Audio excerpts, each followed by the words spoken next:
evening sun cast long shadows across Miller Lake, its surface glittering gold as the day surrendered to dusk. A small crowd had gathered at the shoreline, their murmurs carried by the gentle breeze. Yellow police tape cordoned off an area where a tow truck's winch strained against something hidden beneath the murky water. With a mechanical groan, the winch pulled tighter until finally the water cascaded off metal as a car emerged from the depths. A faded blue sedan covered in algae and silt, its windows down, rose like a ghost from the lake. 15 years underwater had not been kind to the vehicle, but there was no mistaking it as the 1998 Toyota Camry that had once belonged to Emily Thompson. Detective James Wilson stood at the edge of the water, his weathered face unreadable as he watched the recovery operation. The discovery wasn't planned. A helicopter conducting an aerial survey for an unrelated case had spotted the metallic reflection beneath the water when the sun hit just right. Pure chance after 15 years of nothing. "Detective," called one of the officers wading through the shallows, "you're going to want to see this." The officer held up a plastic evidence bag containing a water-damaged driver's license. Despite years submerged, the photograph was still recognizable.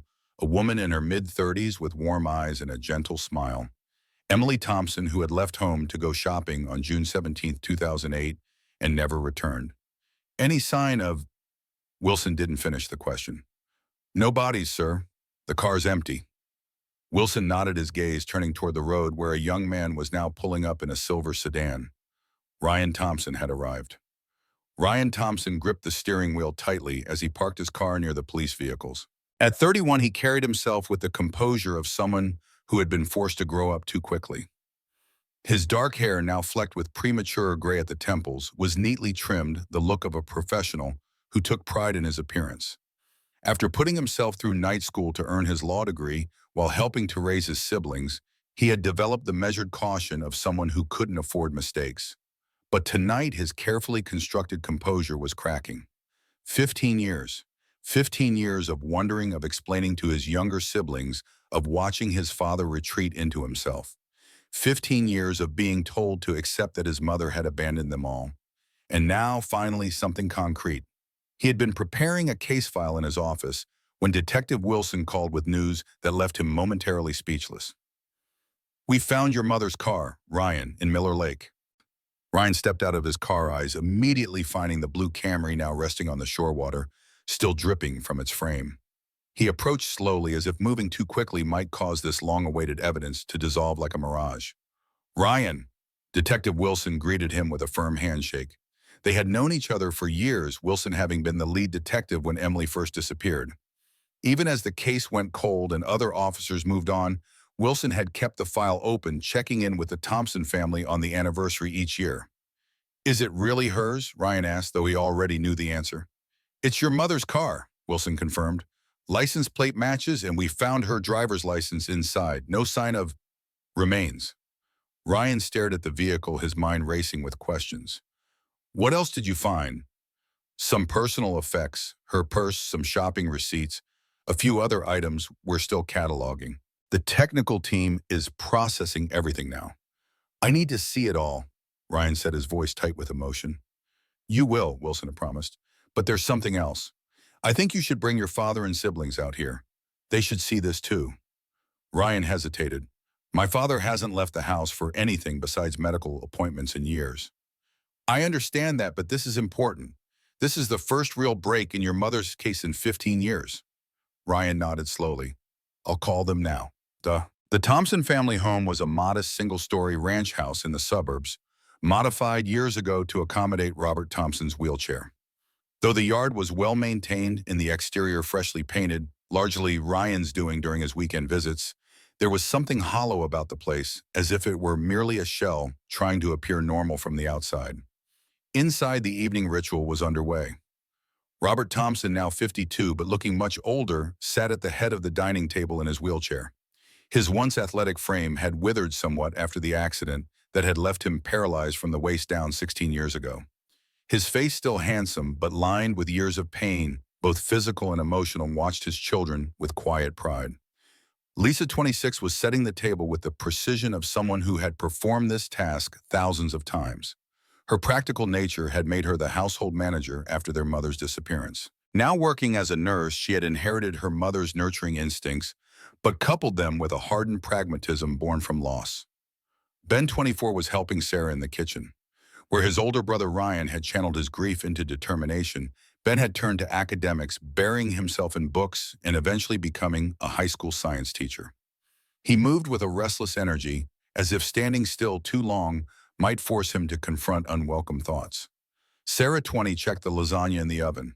The family artist, she had only been 5 when their mother disappeared.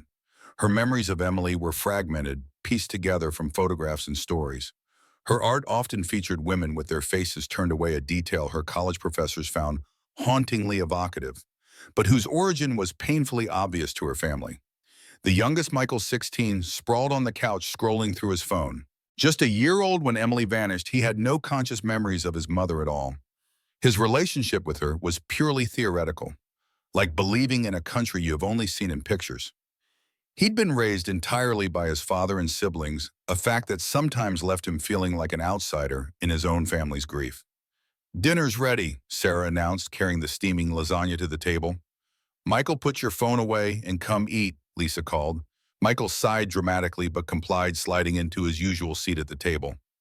Robert said grace and the family began passing dishes around, filling the silence with casual conversation about their day. "Dad, how was physical therapy?" Lisa asked, serving herself salad. Robert managed a small smile. "Dr. Patel says I'm making progress. Might be able to reduce the pain medication if things continue improving." "That's great news," Ben said, though his tone lacked conviction. They'd heard similar reports before, only to watch their father's progress plateau or reverse. "Sarah, how are your art classes going?" Robert asked, changing the subject. "Good. Professor Abrams wants to include 2 of my pieces in the student showcase next month." "We should all go," Lisa suggested. "Make a family event of it." The conversation continued in this fashion. Safe topics navigated carefully to avoid the empty chair that still sat at the other end of the table. Emily's chair never removed despite the passing years. The ringing of Ryan's cell phone cut through their careful normalcy. Ryan rarely missed Friday family dinner, and his absence tonight had been noted but not discussed. Seeing his name on the caller ID, Lisa answered. "Ryan, we're just having dinner. Are you coming by later?" The others watched as Lisa's expression changed, her fork slowly lowering to her plate. "Wait, what, when?" She listened intently. "Are you serious?" Another pause. "Hold on, I'm putting you on speaker." She pressed a button and placed the phone in the center of the table. "Ryan's on speaker. He has news." "Can everyone hear me?" Ryan's voice filled the dining room. "We're all here." Robert confirmed, his body tensing as if bracing for impact. "They found Mom's car," Ryan said without preamble. "In Miller Lake. The police just pulled it out." A heavy silence fell over the table. Michael, who had been slouching in his chair, sat up straight. Sarah's hand flew to her mouth. Ben stared at the phone as if it might be lying. "Are they sure it's hers?" Lisa finally asked, her nurse's training kicking in, established facts first, emotions later. "Yes." Detective Wilson confirmed it. "They found her driver's license inside." "And," Robert's voice faltered before he forced himself to continue, "did they find her?" "No," Ryan answered. "The car was empty. But they found her purse and some other items. I'm at the lake now. I think you should all come. Wilson thinks it's important for the family to be here." Robert's hand tightened on his armrest. "I don't know if I can." "Dad," Ryan's voice softened, "I know it's been a long time since you've gone out like this, but this is the first real lead in Mom's case in 15 years. We need to be here as a family."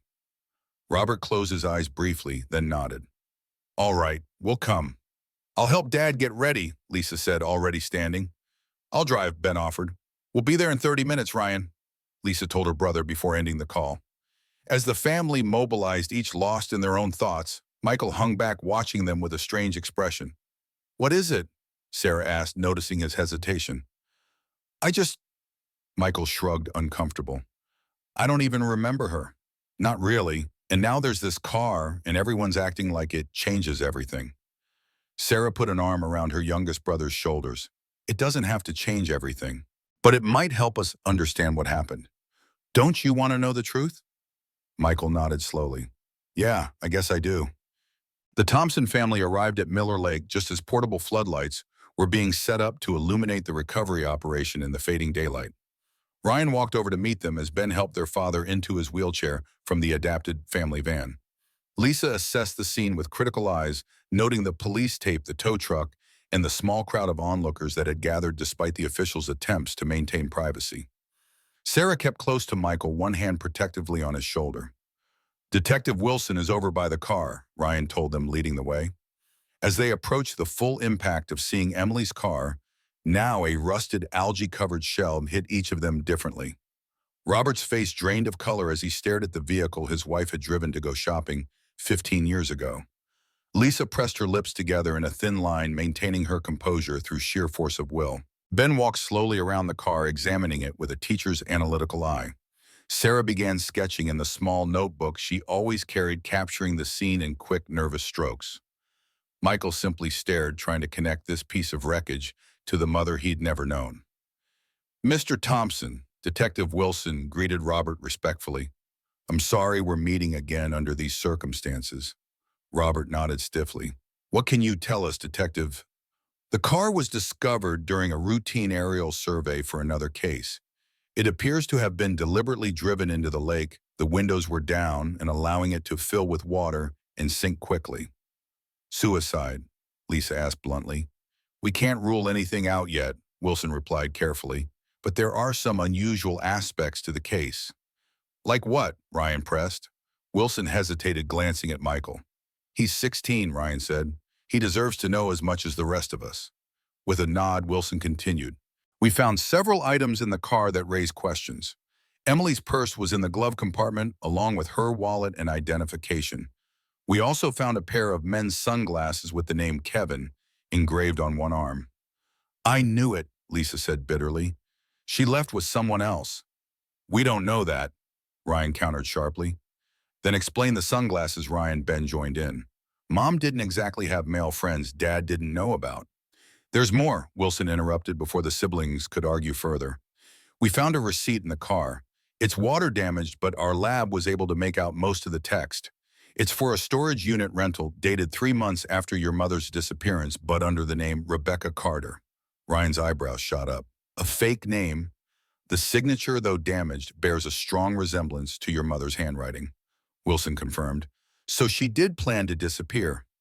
Lisa concluded, her voice hard. "She created a new identity and everything." "What about the storage unit?" Robert asked quietly. "Where is it?"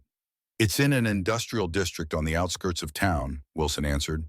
"The receipt shows it was owned by Blackwood Properties." Robert's head snapped up, his expression changing from grief to alarm. "Victor Blackwood," Wilson nodded. "You know him?" "Only by reputation," Robert said carefully. "He owns several businesses in town. Has a questionable reputation." Ryan studied his father's reaction with interest. "What kind of reputation, Dad?" Robert hesitated, looking uncomfortable. "There were rumors he was involved in predatory lending, targeting people in desperate situations." An uncomfortable silence fell over the group as they all contemplated the implications. "I'd like to see the receipt," Ryan finally said. Wilson hesitated. "It's evidence in an ongoing investigation." "I'm a lawyer, Detective. I understand the protocols. But that receipt might be the key to finding out what happened to my mother." After a moment's consideration, Wilson reached into his pocket and pulled out a clear evidence bag containing a water-damaged receipt. Ryan examined it carefully, his training allowing him to pick out details others might miss. "The storage unit number is S14, he noted, "and there's a phone number here at the bottom." "We've already tried it," Wilson just said. "It's been disconnected." Ryan handed the receipt back, his mind racing. "What's your next step, Detective?" "We'll continue processing the car for evidence. I'll request a warrant to investigate the storage facility, though after 15 years I'm not optimistic about finding much." "We want to be involved," Ryan insisted. "This is our mother we're talking about." Wilson shook his head. "I understand your feelings, but this is a police matter. The best thing you can do is let us handle the investigation." Robert, who had been quiet for some time, suddenly spoke up. "Detective Wilson, my family has waited 15 years for answers. We've lived with uncertainty and pain every day. If there's even a chance of discovering what happened to Emily, we need to be part of it." Wilson's expression softened slightly. "I'll keep you informed of any developments, Mr. Thompson. That's the best I can offer right now." As the detective walked away to consult with his team, the Thompson family gathered closer together. He's not going to tell us everything, Ryan said quietly. We need to do our own investigating. Are you serious? Lisa asked incredulously. We're not detectives, Ryan. I'm not suggesting we interfere with the police investigation, Ryan clarified. But there are things we can look into ourselves, like Victor Blackwood in this storage facility. I think Ryan's right. Sarah surprised everyone by speaking up. Mom didn't just vanish without a reason. If she was involved with this Blackwood person somehow, we should find out why. Dad, Ben looked to their father for guidance. What do you think? Robert stared at the car that had once carried his wife, his expression haunted. I think I've spent 15 years not knowing what happened to the woman I love. I can't do it anymore. We need answers, whatever they might be. Ryan nodded, determination settling over him like armor. Then we start tonight. Back at the Thompson home, the family gathered in the living room, dinner forgotten. Ryan had stopped at his apartment to retrieve his laptop and was now searching for information on Victor Blackwood. Victor Blackwood, 68 years old. Ryan read from the screen. Blackwood Enterprises, which includes real estate holdings, financial services, and import-export businesses. No criminal record, but his financial services company was investigated 3 times for predatory lending practices. No charges were ever filed. How does someone get investigated 3 times without charges? Sarah wondered. Money talks, Ben said cynically. He probably has half the city officials in his pocket. There's more, Ryan continued. His son, Kevin Blackwood, works as the COO of Blackwood Enterprises. Kevin, Lisa repeated, like the name on the sunglasses. Ryan nodded grimly. Exactly like that. Robert, who had been listening quietly, suddenly spoke. I need to tell you all something. Something I should have told you years ago. All eyes turned to him, tension filling the room. After my accident, Robert began, his voice strained, our insurance didn't cover all the medical costs. We were drowning in debt, hospital bills, rehabilitation expenses, modifications to the house. I was in so much pain on so many medications that I couldn't think straight, let alone work. He paused, visibly struggling with the memory. Emily was desperate. She tried to get loans from banks, but we had already maxed out our credit. One day, about a month before she disappeared, she told me not to worry about the bills anymore. She said she'd taken care of it. I was so relieved, so grateful that I didn't ask questions. I should have asked questions. You think she borrowed money from Blackwood? Ryan said, understanding dawning. Robert nodded, tears welling in his eyes. It's the only explanation that makes sense. If she couldn't repay the loan, but why wouldn't she tell us? Lisa asked, her earlier certainty giving way to confusion. Why disappear without a word? Maybe she didn't have a choice, Sarah suggested quietly. The family fell silent, each contemplating the implications of what they'd learned. We need to find that storage unit, Ryan finally said. It might have answers. The police will be investigating it, Ben pointed out. Eventually, Ryan agreed, but they have procedures to follow, warrants to obtain. That could take days, even weeks. I'm not willing to wait. What are you suggesting? Lisa asked warily. I'm going to find that storage facility tonight, Ryan stated. If Mom rented Unit S14 under the name Rebecca Carter, there might be something there that could help us understand what happened. That's trespassing, Ben protested. You could lose your law license.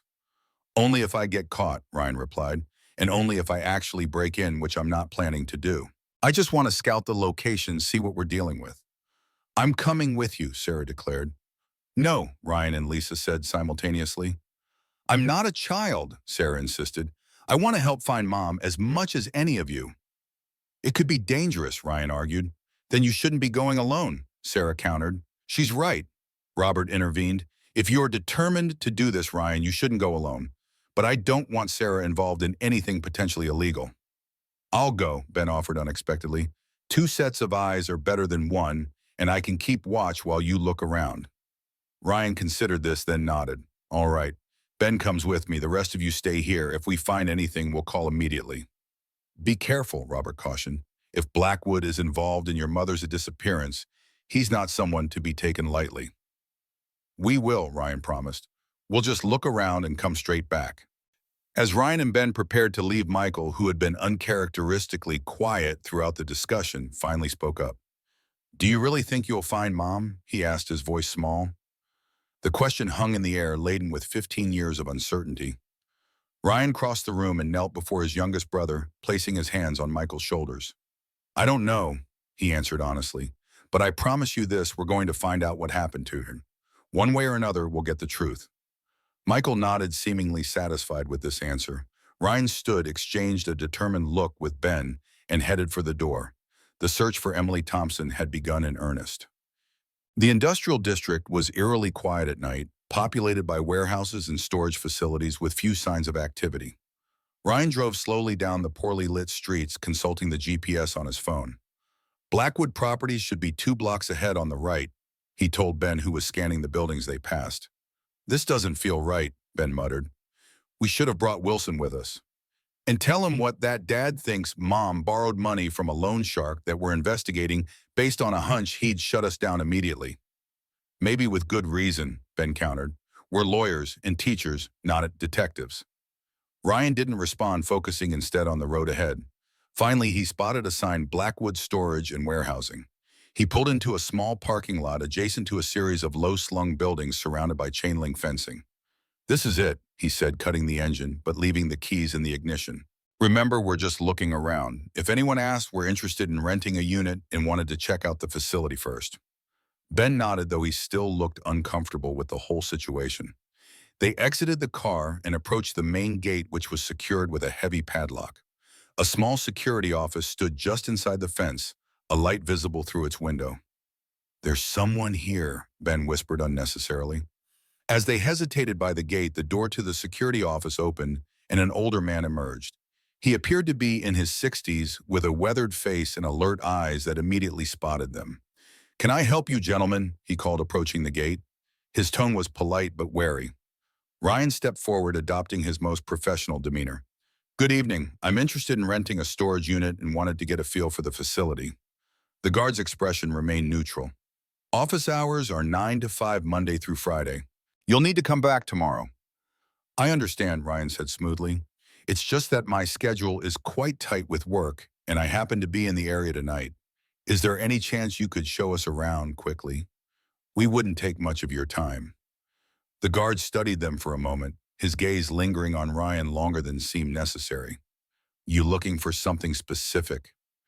"Just a secure place to store some family items," Ryan replied. "My father's downsizing his home, and we need somewhere for furniture and personal effects."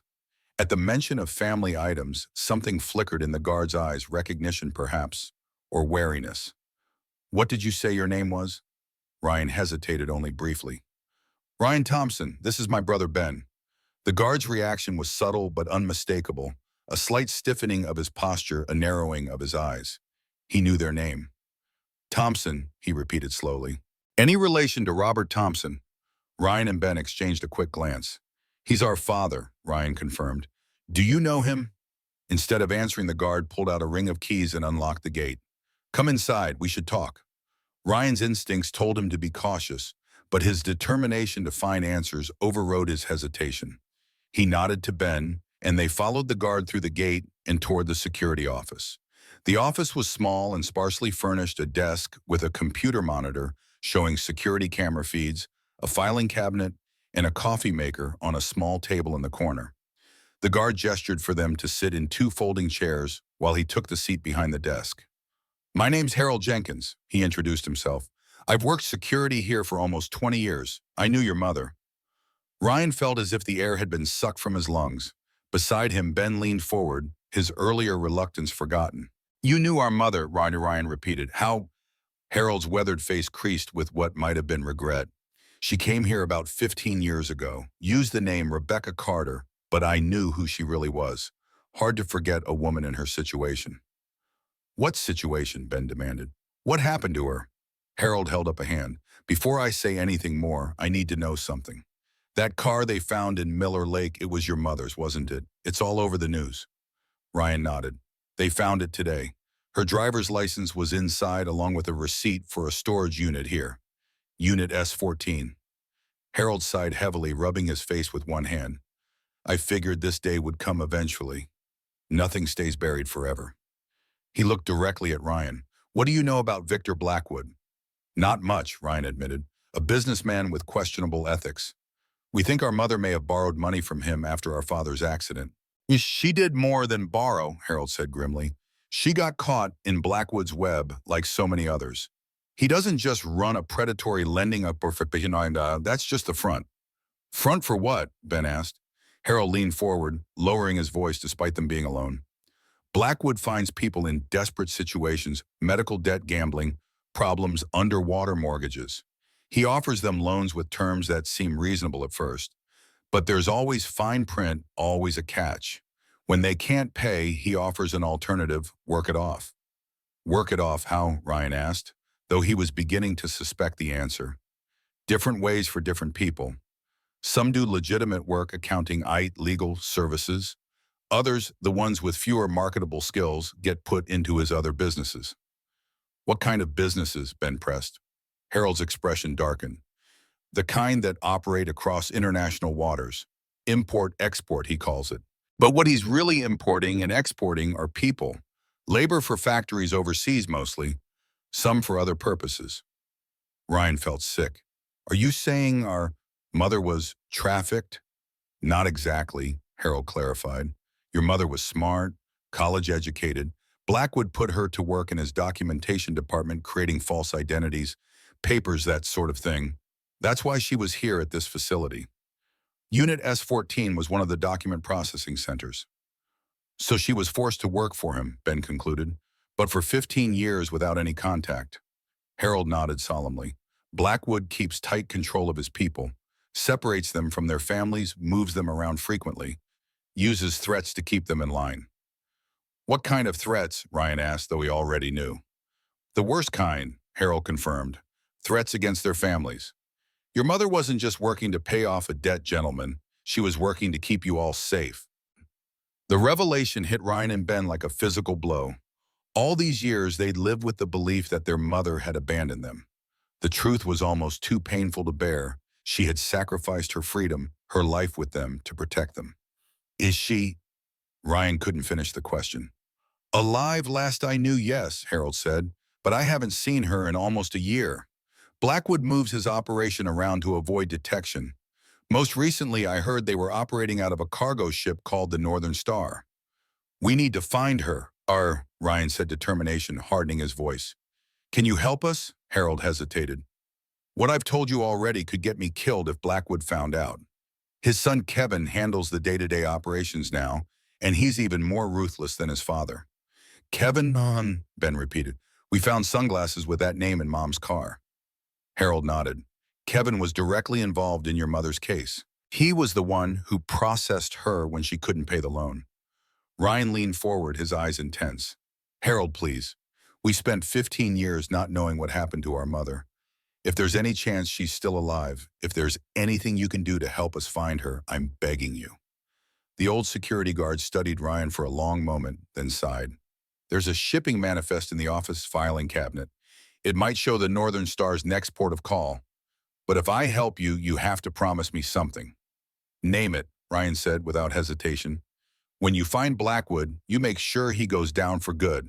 Not just for your mother, but for all the others. You have my word, Ryan promised. Harold nodded, then rose and moved to the filing cabinet. As he was unlocking it, a phone on the desk rang, startling them all. Harold answered it cautiously. Security? Yes, sir. No, sir, all quiet here. His expression changed as he listened to the voice on the other end. I understand. Yes, sir, right away. He hung up his face now, tense with urgency.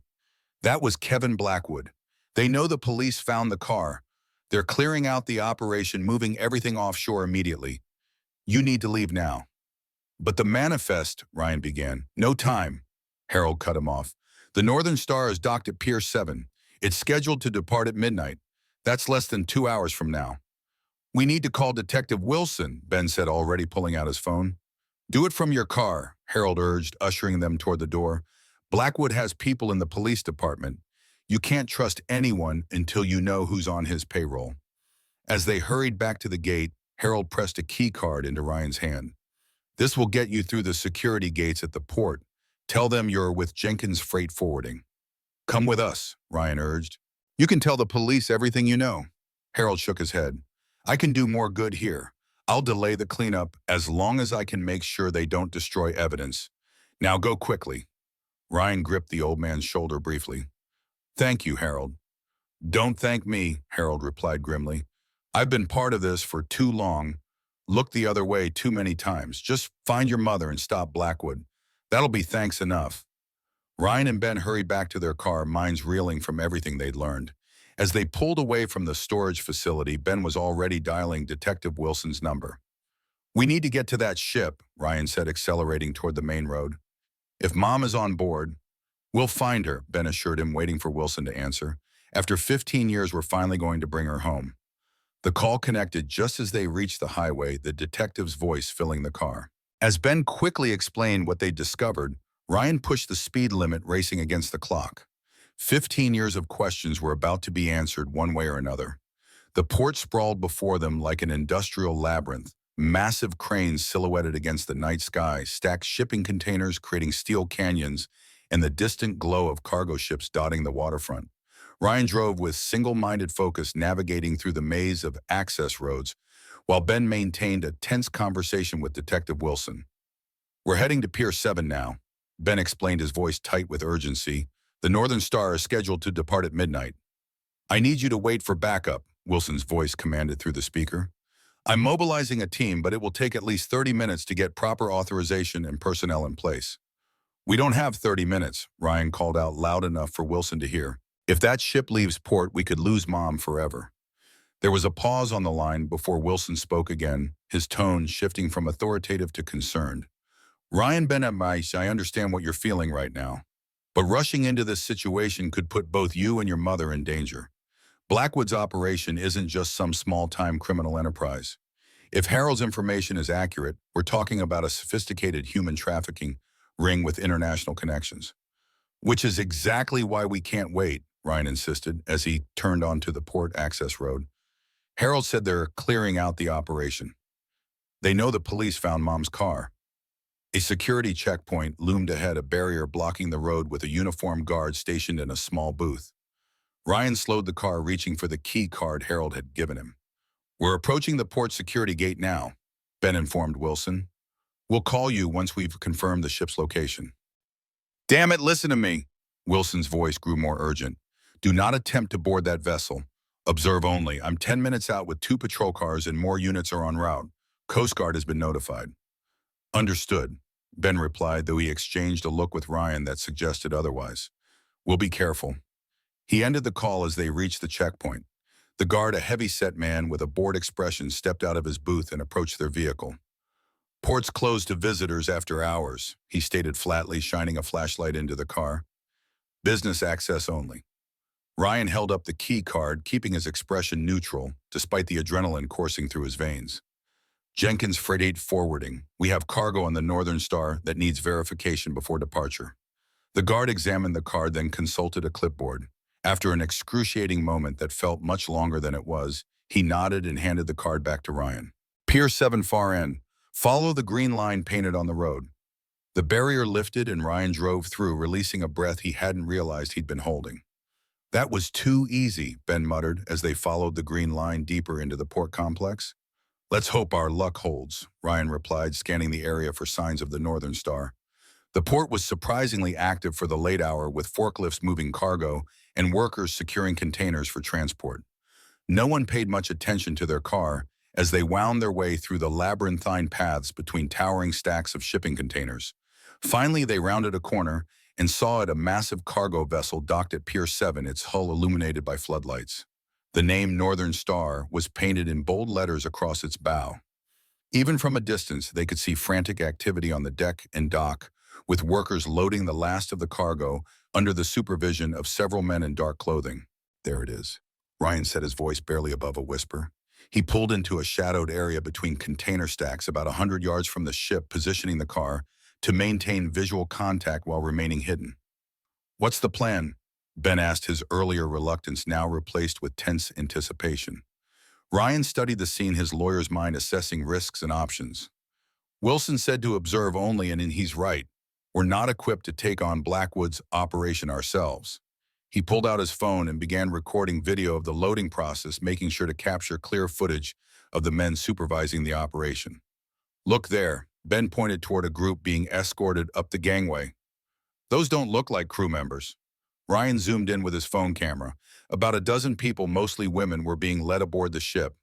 They moved with the resigned compliance of those who had long since learned that resistance was futile. Though he couldn't make out individual faces at this distance, the sight sent a chill through him. One of them could be Marm, he murmured.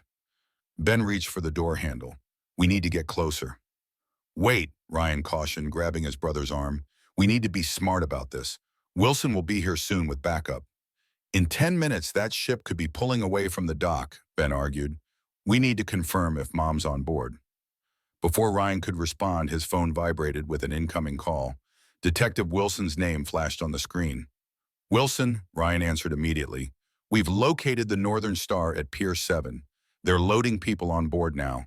We're observing from a distance. Good, Wilson sounded relieved. Stay put. We're 5 minutes out, approaching with lights off. Coast Guard has dispatched vessels to block the harbor exit. They're moving quickly, Ryan reported, still recording the activity. Looks like final preparations for departure. Do you see any armed personnel? Wilson asked. Ryan scanned the area around the ship. At least 4 men who appear to be security positioned at the gangway and on deck. Can't confirm weapons from this distance. Understood. We're coordinating with Port Authority now. Don't move from your position. As Ryan ended the call, Ben suddenly stiffened beside him. Ryan, look. By the container being loaded now. Ryan shifted his gaze to where a large shipping container was being hoisted onto the vessel. Standing near it was a man in a tailored suit, his face illuminated briefly by the floodlights as he gestured to the workers. That's Kevin Blackwood, Ben whispered, recognizing him from the photos they'd found online earlier. He's overseeing this personally. The sight of the man potentially responsible for their mother's 15-year absence filled Ryan with a cold rage. He tightened his grip on the phone, continuing to record. If he's here, this shipment must be important, Ryan reasoned. They're evacuating their entire operation. A sudden movement caught his eye, and a woman had broken away from the group being boarded and was speaking urgently to one of the guards. Even from a distance, there was something familiar about her posture, the way she gestured with her hands. Ben, Ryan's voice cracked slightly. That woman arguing with the guard.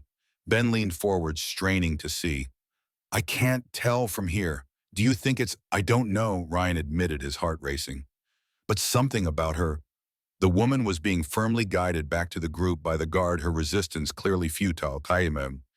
As she turned toward the gangway, the floodlights caught her profile for just an instant. That's her, Ben breathed, his voice a mixture of shock and certainty. Ryan, that's Mom. 15 years had changed Emily Thompson. Her once dark hair was now streaked with gray, and even at this distance they could see that she was thinner than they remembered. But there was no mistaking the determined set of her shoulders, the distinctive way she carried herself. We found her, Ryan whispered, emotions threatening to overwhelm him. After all this time, we actually found her. The moment of revelation was cut short by the sound of a ship's horn, a deep, resonant blast that echoed across the port. They're preparing to depart, Ben realized with alarm. Where's Wilson? As if in answer to his question, the distant wail of sirens became audible, growing louder by the second. Damn it, Ryan muttered. They were supposed to approach quietly. On the dock, the effect was immediate. Kevin Blackwood's head snapped up at the sound, and he began shouting orders to his men. The loading operation instantly shifted into what appeared to be an emergency evacuation protocol. They're going to try to leave now, Ben said, reaching for the door handle again. We can't let them take her. This time, Ryan didn't stop him. We need to get closer, at least confirm it's really her. But we stay hidden, understand? We're witnesses, not heroes. They exited the car and moved quickly through the shadows, using the shipping containers as cover. The sirens were growing louder, but they were still minutes away, minutes they might not have. Ryan led the way, navigating through the maze of containers with the instincts of someone whose entire focus was narrowed to a single objective. They paused behind a stack of containers about 50 yards from the gangway, close enough now to see the faces of those boarding the ship. The woman they had spotted was near the end of the line, her head bowed but her eyes darting around, scanning her surroundings with the alertness of someone looking for an opportunity. As she reached the bottom of the gangway, she hesitated, then looked up, and for a brief, heart-stopping moment, her gaze seemed to lock directly on the container where Ryan and Ben were hidden. "It's her," Ryan whispered, his voice thick with emotion. "It's really her." 15 years older with lines of hardship etched into her face, but unmistakably Emily Thompson, their mother. Before they could process this confirmation, shouting erupted on the deck. Kevin Blackwood was on his phone, his face contorted with rage as he barked orders. Guards began herding the boarding group up the gangway more urgently, physically pushing those who weren't moving quickly enough. "They're rushing to depart," Ben observed. "The police won't make it in time." Ryan's mind raced, weighing options against risks. They couldn't allow the ship to leave with their mother on board, but direct intervention would put them and potentially her in danger. The decision was made for them when Emily suddenly broke from the group, again shoving the guard beside her with unexpected force. As he stumbled, she darted away from the gangway, running toward the container stacks. "She's making a run for it," Ben exclaimed. Two guards immediately pursued her, while Kevin Blackwood shouted commands from the deck. Emily weaved between containers, clearly familiar with the port layout, heading directly toward where Ryan and Ben were concealed. "She's coming this way," Ryan realized. "We need to help her." Without waiting for Ben's agreement, Ryan stepped out from behind the container, placing himself in Emily's path. She skidded to a halt at the sight of him, her eyes widening with a shock and disbelief. Time seemed to freeze as mother and son locked eyes for the first time in 15 years. Emily's face transformed through a cascade of emotions: fear, disbelief, recognition, and finally a devastating hope. "Ryan," she whispered, her voice barely audible.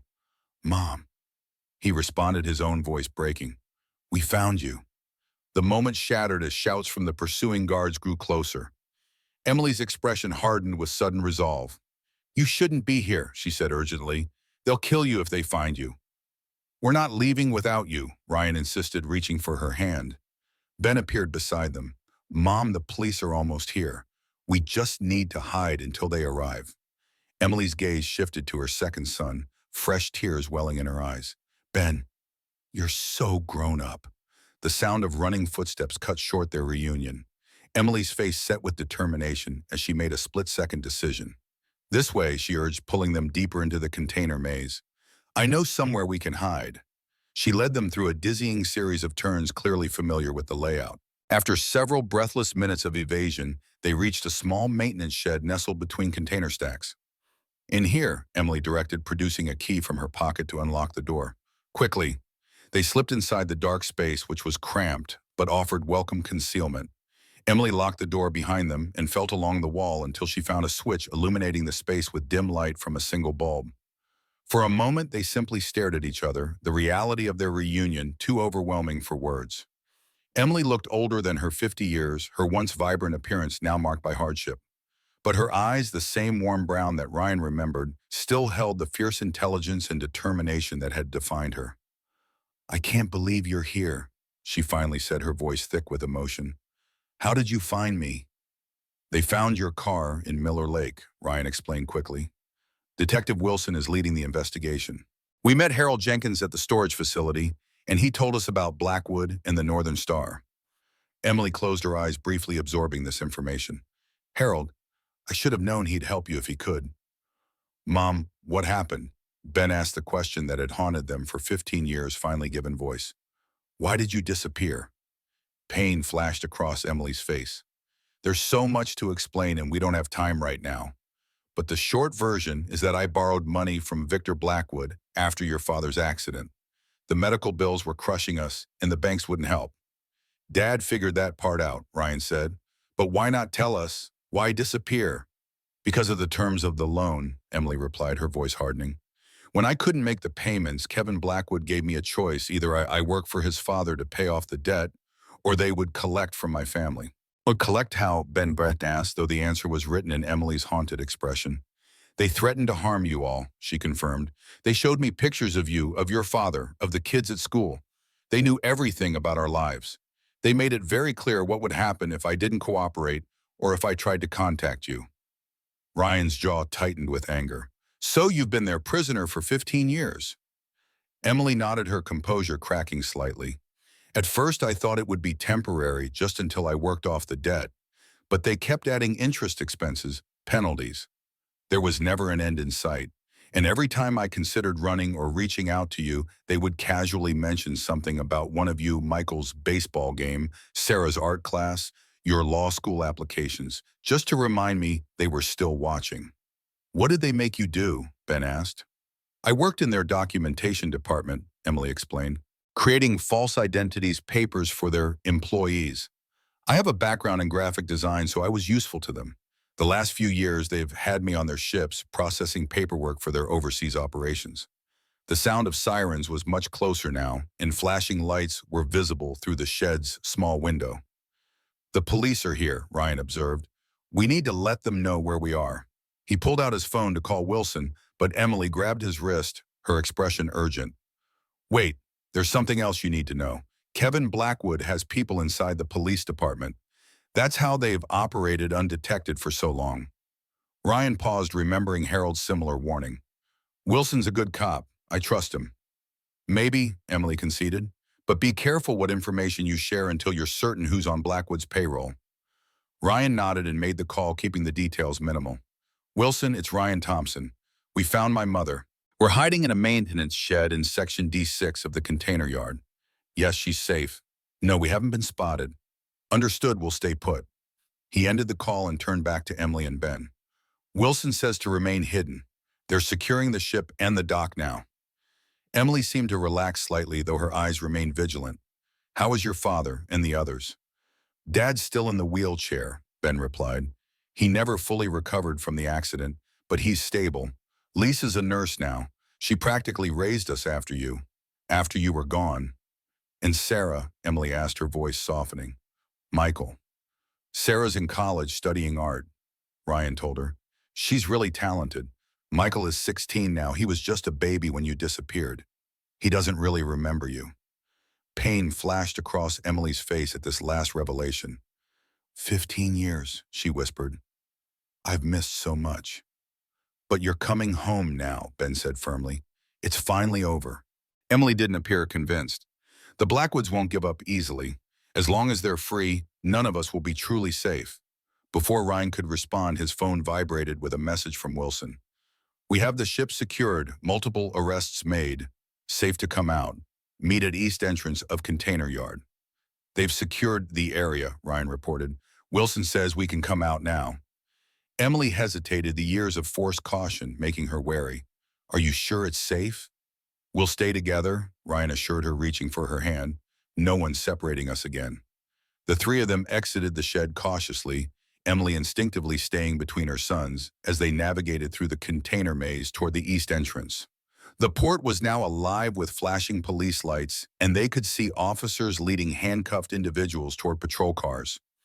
As they approached the designated meeting point, Detective Wilson spotted them and hurried over, relief evident on his face. Thank God you're all safe, he said, his gaze settling on Emily with a mixture of disbelief and professional assessment. Mrs. Thompson, I'm Detective James Wilson. I've been investigating your disappearance for 15 years. Thank you, Emily replied, simply studying him with the cautious evaluation of someone who had learned the hard way not to trust easily.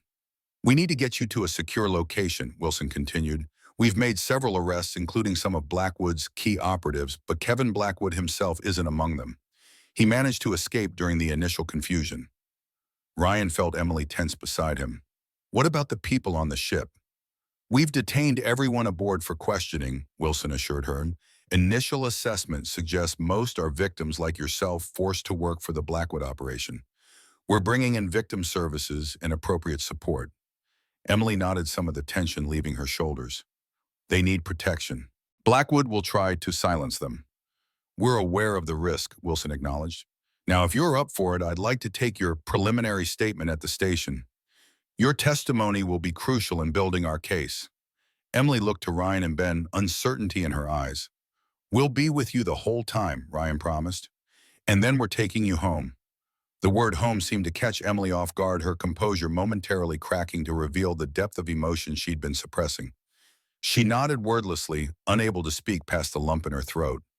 As Wilson led them toward his car, Ryan's phone rang. It was Lisa. "Ryan, what's happening?" she demanded as soon as he answered. "Dad saw something on the news about a police operation at the port. Is it related to Mom?" Ryan took a deep breath, looking at Emily walking beside him. "Lisa, we found her. Mom's alive. We found her." There was a moment of stunned silence before Lisa's voice returned, shaking with emotion. You, you found her. Is she okay? Where has she been? Can I talk to her?" "She's with us now," Ryan said, his own voice unsteady. "We're going to the police station to give statements, then we're bringing her home." "I'll tell Dad and the others," Lisa replied audibly, crying now. "We'll be waiting." Ryan ended the call and rejoined Emily and Ben as they reached Wilson's car. His mother's hand found his and squeezed tightly, a world of unspoken emotion in that simple contact. "Ready?" he asked her softly. Emily took a deep breath, gazing at her sons with a mixture of wonder and trepidation. "I've dreamed of this moment for 15 years, she admitted, "but I never truly believed it would happen. I'm not sure I know how to be your mother anymore." "You never stopped being our mother," Ben told her firmly. "Everything else we can figure out together." Damn. The police station hummed with activity, the late hour doing nothing to diminish the energy generated by the major bust at the port. Emily sat in an interview room with Ryan and Ben flanking her protectively while Detective Wilson recorded her statement. "For the record, please state your full name." Wilson began, his tone professional but compassionate. "Emily Claire Thompson," she replied, her voice stronger than it had been at the port. "And can you confirm that on June 17, 2008, you left your home to go shopping and did not return?" Emily nodded, then remembered the recording. "Yes, that's correct." "Please describe in your own words what happened that day."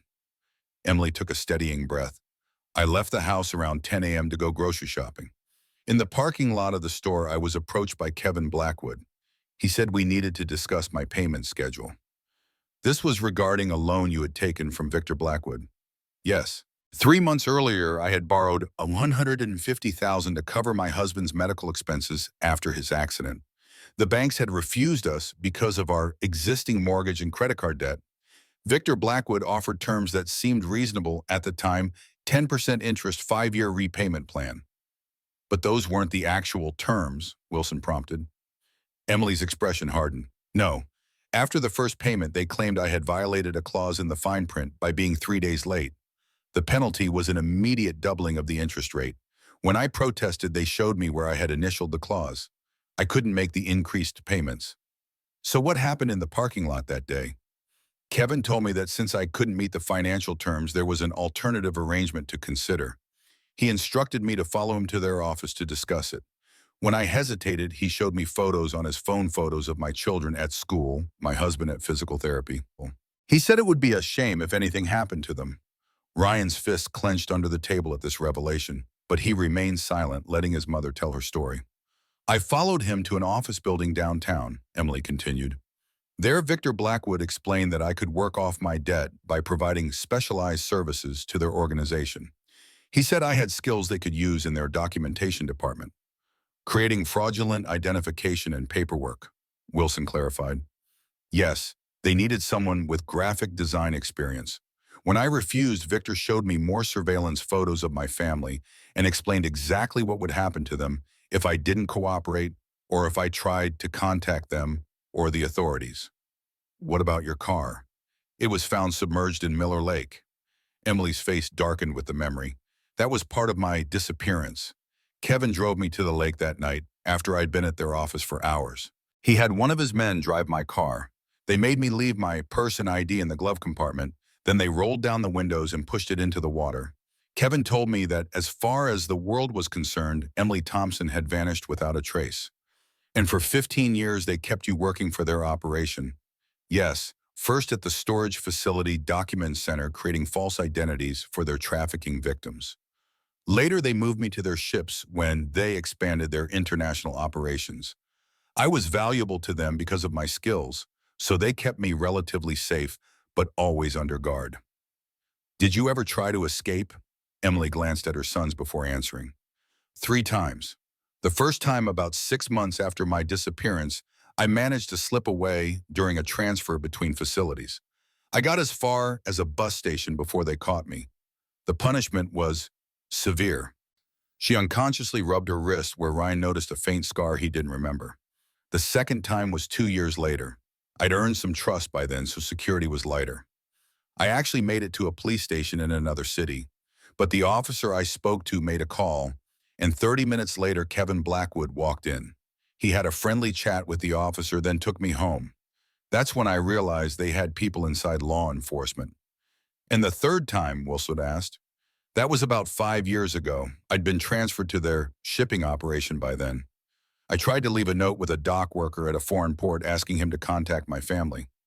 One of the guards saw me pass the note. The dock worker disappeared and I was confined to the ship for the next year. Wilson's expression was grim as he absorbed these details. Mrs. Thompson, your testimony is incredibly valuable. The Blackwood operation has been on our radar for years, but we've never had a witness with your level of inside knowledge. I can identify most of their key personnel, Emily offered. I know the locations of at least 3 other facilities similar to the storage center. I've kept mental notes all these years, hoping someday I'd be able to use the information. That will be extremely helpful, Wilson assured her, but for tonight I think we've covered the essentials. You need rest, and I'm sure your family is anxious to see you. Emily's composure finally broke at the mention of her family. I never thought I'd see them again, she admitted, tears sliding down her cheeks. Even tonight, when I saw Ryan and Ben at the port, part of me couldn't believe it was real. Wilson ended the recording and stood. I'll arrange for an officer to escort you home. We'll need to take more detailed statements over the coming days, but that can wait until tomorrow. What about Kevin Blackwood? Ryan asked, unwilling to leave this critical point unaddressed. He's still out there. We have alerts at all airports, train stations, and bus terminals, Wilson assured him. His accounts have been frozen, and we're monitoring his known associates. He won't get far. Emily didn't appear convinced. You don't understand how resourceful he is. He has contingency plans for everything. We'll assign officers to your family's protection until he's apprehended, Wilson promised. You'll be safe. As they prepared to leave, a junior officer appeared at the door, his expression urgent. Detective Wilson, we just got a hit on Kevin Blackwood's credit card. It was used at a gas station 30 miles north of here, heading toward the Canadian border. Wilson immediately stood. Get me the exact location and alert the Border Patrol. I want every available unit in that area now. He turned back to the Thompsons. I need to coordinate this operation. Officer Parker will take your formal statements and arrange for your protection detail. As Wilson hurried out, Ryan turned to his mother. Are you ready to go home? Emily looked almost frightened by the prospect. What if they don't want me back? What if I don't fit into their lives anymore? Mom, Ben said gently, they've been waiting for you for 15 years. Dad keeps your photo by his bed. Sarah paints pictures of women who look like you. Even Michael, who doesn't remember you, has grown up hearing stories about how amazing his mother was. We never gave up, Ryan added. Not completely. Even when it seemed hopeless, there was always this feeling that someday, somehow, we'd find you. Emily's eyes filled with fresh tears. I've missed so Mom. Birthdays, graduations, all the moments that make up a life. But you're here now, Ben reminded her, and we have time to make new memories. Emily nodded, gathering her strength. Then let's go home. That could. The Thompson family home looked exactly as it had when they'd left earlier that evening, but Ryan knew that everything had changed. As Officer Parker's patrol car pulled into the driveway behind them, he could see lights on throughout the house and figures moving behind the curtains. They're all waiting, he told Emily, who sat rigid with nervous anticipation in the passenger seat of his car. I don't know if I can do this, she whispered, suddenly overcome. 15 years. I'm a stranger to them now. You're their mother, Ryan said simply. Nothing can change that. Before Emily could respond, the front door burst open. Lisa stood on the threshold, one hand covering her mouth in shock. Behind her, Sarah and Michael peered out with wide, disbelieving eyes. And in the center, Robert Thompson sat in his wheelchair, his face a landscape of emotions too complex to name. For a long moment, no one moved. Then Emily slowly opened the car door and stepped out, her gaze fixed on her husband. The years fell away as their eyes met, and something passed between them that transcended the time and distance that had separated them. Emily, Robert's voice broke on her name, a sound so full of longing and disbelief that it seemed to physically affect her. Emily moved toward him as if drawn by an invisible force, her steps quickening until she was running the last few feet. She fell to her knees before his wheelchair, her hands finding his, their foreheads touching, as 15 years of separation collapsed into a single breathless moment of reunion. "I'm sorry," she whispered, tears streaming down her face. "I'm so sorry I couldn't come home." "You're here now," Robert replied, his own tears falling freely as he cupped her face in his hands. "That's all that matters." Lisa was the next to approach, her nurse's composure abandoned as she dropped to her knees beside her mother. "Mom," she sobbed, embracing Emily with the desperation of a child who had been forced to grow up too quickly. Sarah followed, hesitant at first, then collapsing into her mother's arms with 15 years of pent-up longing. "I knew you didn't leave us," she kept repeating. "I knew it." Only Michael hung back, watching the scene with uncertainty. He had no memories of this woman, only stories and photographs. To him, she was a concept more than a person, a missing piece in a puzzle he'd learned to live without. Emily noticed his hesitation and gently disentangled herself from the others. She approached him slowly, respecting his space. "Michael," she said softly, "the last time I saw you, you were just learning to walk. Now look at you, almost a man." Michael shifted uncomfortably. I I don't remember you," he admitted, the words clearly painful for him to say.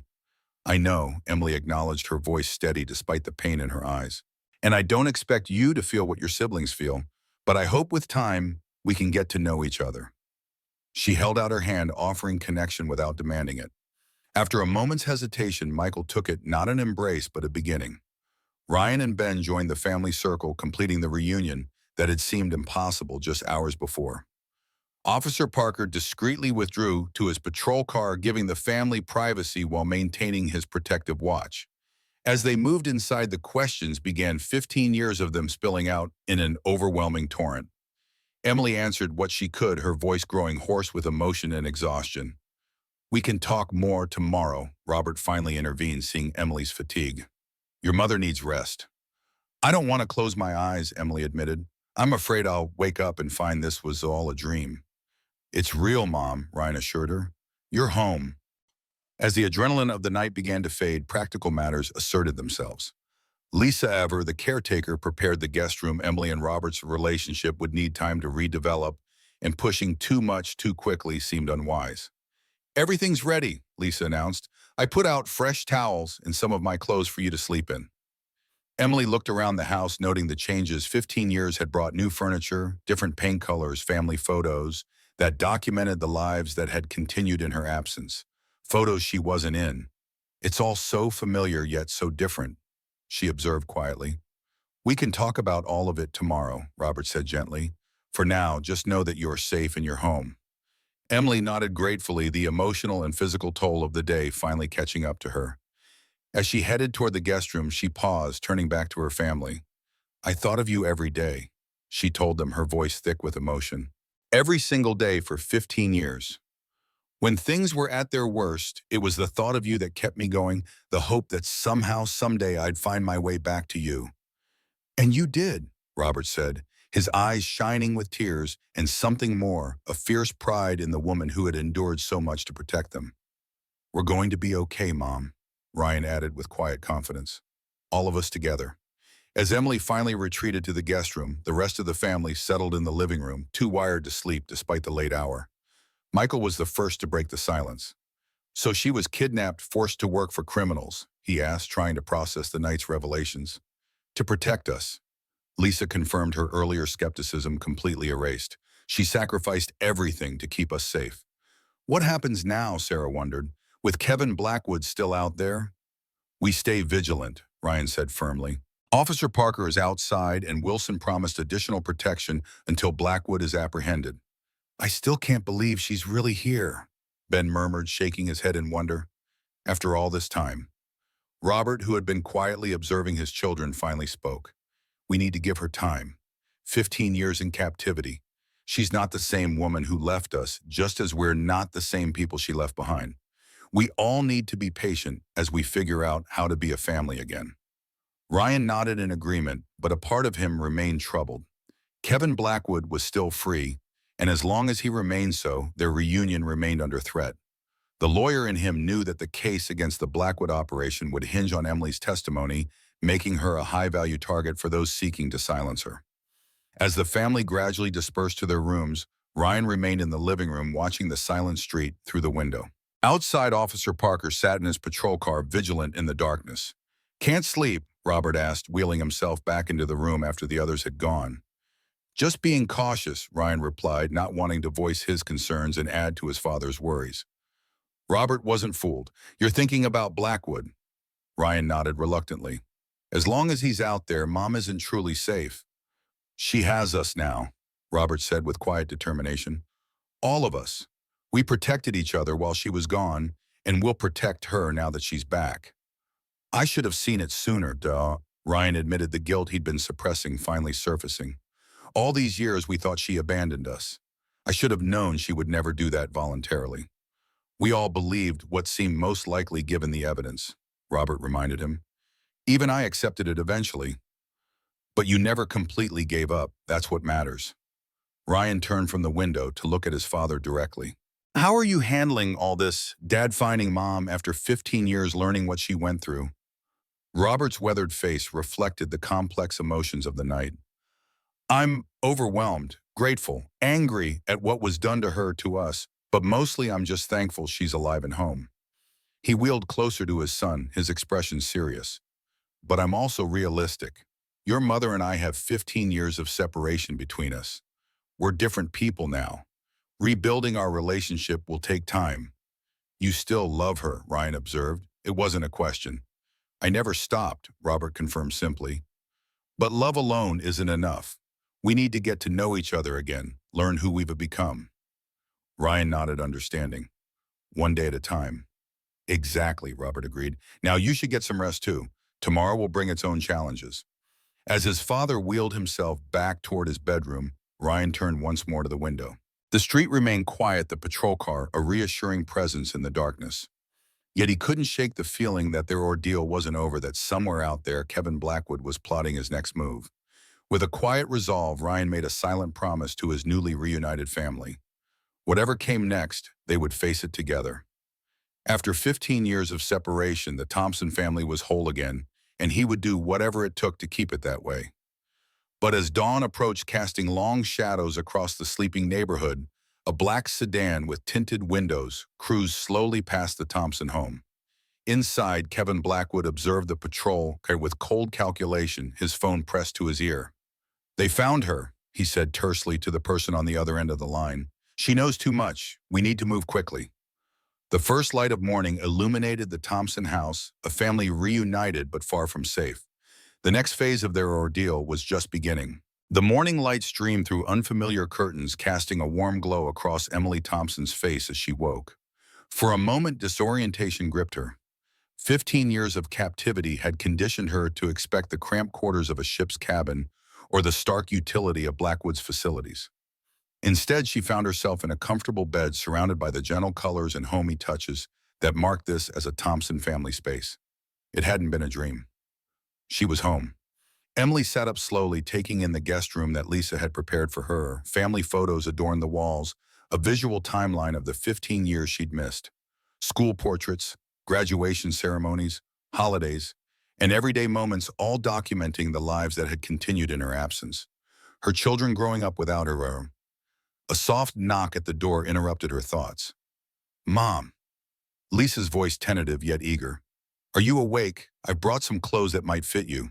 "Come in," Emily called quickly, wiping away the tears that had formed at the corners of her eyes. Lisa entered carrying a neatly folded stack of clothing. At 26, she had grown into a poised young woman with the efficient movements of someone accustomed to caring for others. Her resemblance to Emily was striking: the same eyes, the same determined set of the jaw, though Lisa carried herself with a self-sufficiency that Emily recognized as both a strength and a necessary adaptation to her absence. "I hope these work," Lisa said, placing the clothes on the bed. "We're about the same size, I think." "Thank you," Emily replied, the simple domestic interaction feeling surreal after so long. "Lisa, Detective Wilson called," Lisa interrupted, perhaps not ready for the emotional conversation that loomed between them. "He's coming by around 10 to update us on the investigation." The protection detail changed shifts about an hour ago. Officer Chen is outside now. Emily nodded, recognizing her daughter's need to focus on practicalities. Is everyone else up? Dad and Ryan are in the kitchen. Sarah's making breakfast. Ben went to his apartment to get some things, but promised to be back soon. Michael, Lisa hesitated. Michael's still adjusting to all this. He's in his room. The unspoken challenge hung in the air. The youngest Thompson had no memory of his mother and was now faced with integrating a stranger into his concept of family. I understand, Emily said softly. This is difficult for all of you.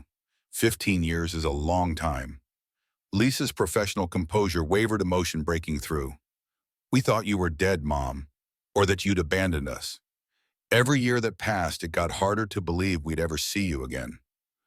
I never stopped fighting to get back to you, Emily assured her, reaching for her daughter's hand, even when it seemed impossible. Lisa allowed the contact, though Emily could feel the tension in her fingers. Ryan told us what you said at the police station about Blackwood threatening us if you tried to escape or contact us. It's true, Emily confirmed. After my first escape attempt, Kevin showed me surveillance photos of all of you at school, at home, at work. He said his father had people watching you, constantly ready to act if I stepped out of line again. So you stayed away to protect us, Lisa said, the realization still settling in. All these years. I had no choice, Emily replied, her voice steady despite the pain the memories evoked. But not a day went by that I didn't think of you, wonder what you were doing, who you were becoming. Lisa's professional demeanor finally cracked completely, tears spilling down her cheeks. I had to become the mother, she confessed, the words tumbling out as if she'd held them back for years. For Sarah and Michael, even for Ben sometimes. I was only 11 when you disappeared, but suddenly I was responsible for keeping the family together while Dad dealt with his injuries and his grief. Emily felt the full weight of what her absence had cost her daughter, a childhood cut short, responsibilities thrust upon her too soon. I'm so sorry, Lisa. You shouldn't have had to carry that burden. I'm not saying this to make you feel guilty, Lisa clarified, wiping away tears. I just want you to understand. It's going to take time for me to remember how to be a daughter instead of the caretaker. Emily nodded, her heart aching with both pride and sorrow. I understand. We'll take it one day at a time. A small smile broke through Lisa's tears. That's exactly what Dad said last night. He always was the wise one, Emily replied, returning the smile. I should get dressed. I want to see everyone. As Lisa turned to leave, she paused at the door. Mom, I'm glad you're home. Despite everything, I'm just really glad you're home. In the kitchen, Ryan sat with his father, both nursing cups of coffee, while Sarah prepared a breakfast more elaborate than the Thompson household had seen in years. The scent of bacon pancakes and fresh coffee filled the air, a celebration in culinary form. Do you think she likes blueberry pancakes still? Sarah asked anxiously, adding another stack to the already impressive spread. I can make plain ones too, just in case. Sarah, everything looks amazing, Robert assured her, watching his artistic daughter channel her emotions into cooking. Your mother will love it. Ryan observed the scene with a mixture of joy and vigilance. While the family focused on Emily's return, his mind kept returning to the threat still looming over them. Kevin Blackwood remained at large, and Ryan had practiced law long enough to know that desperate criminals were the most dangerous. His phone buzzed with a text from Detective Wilson.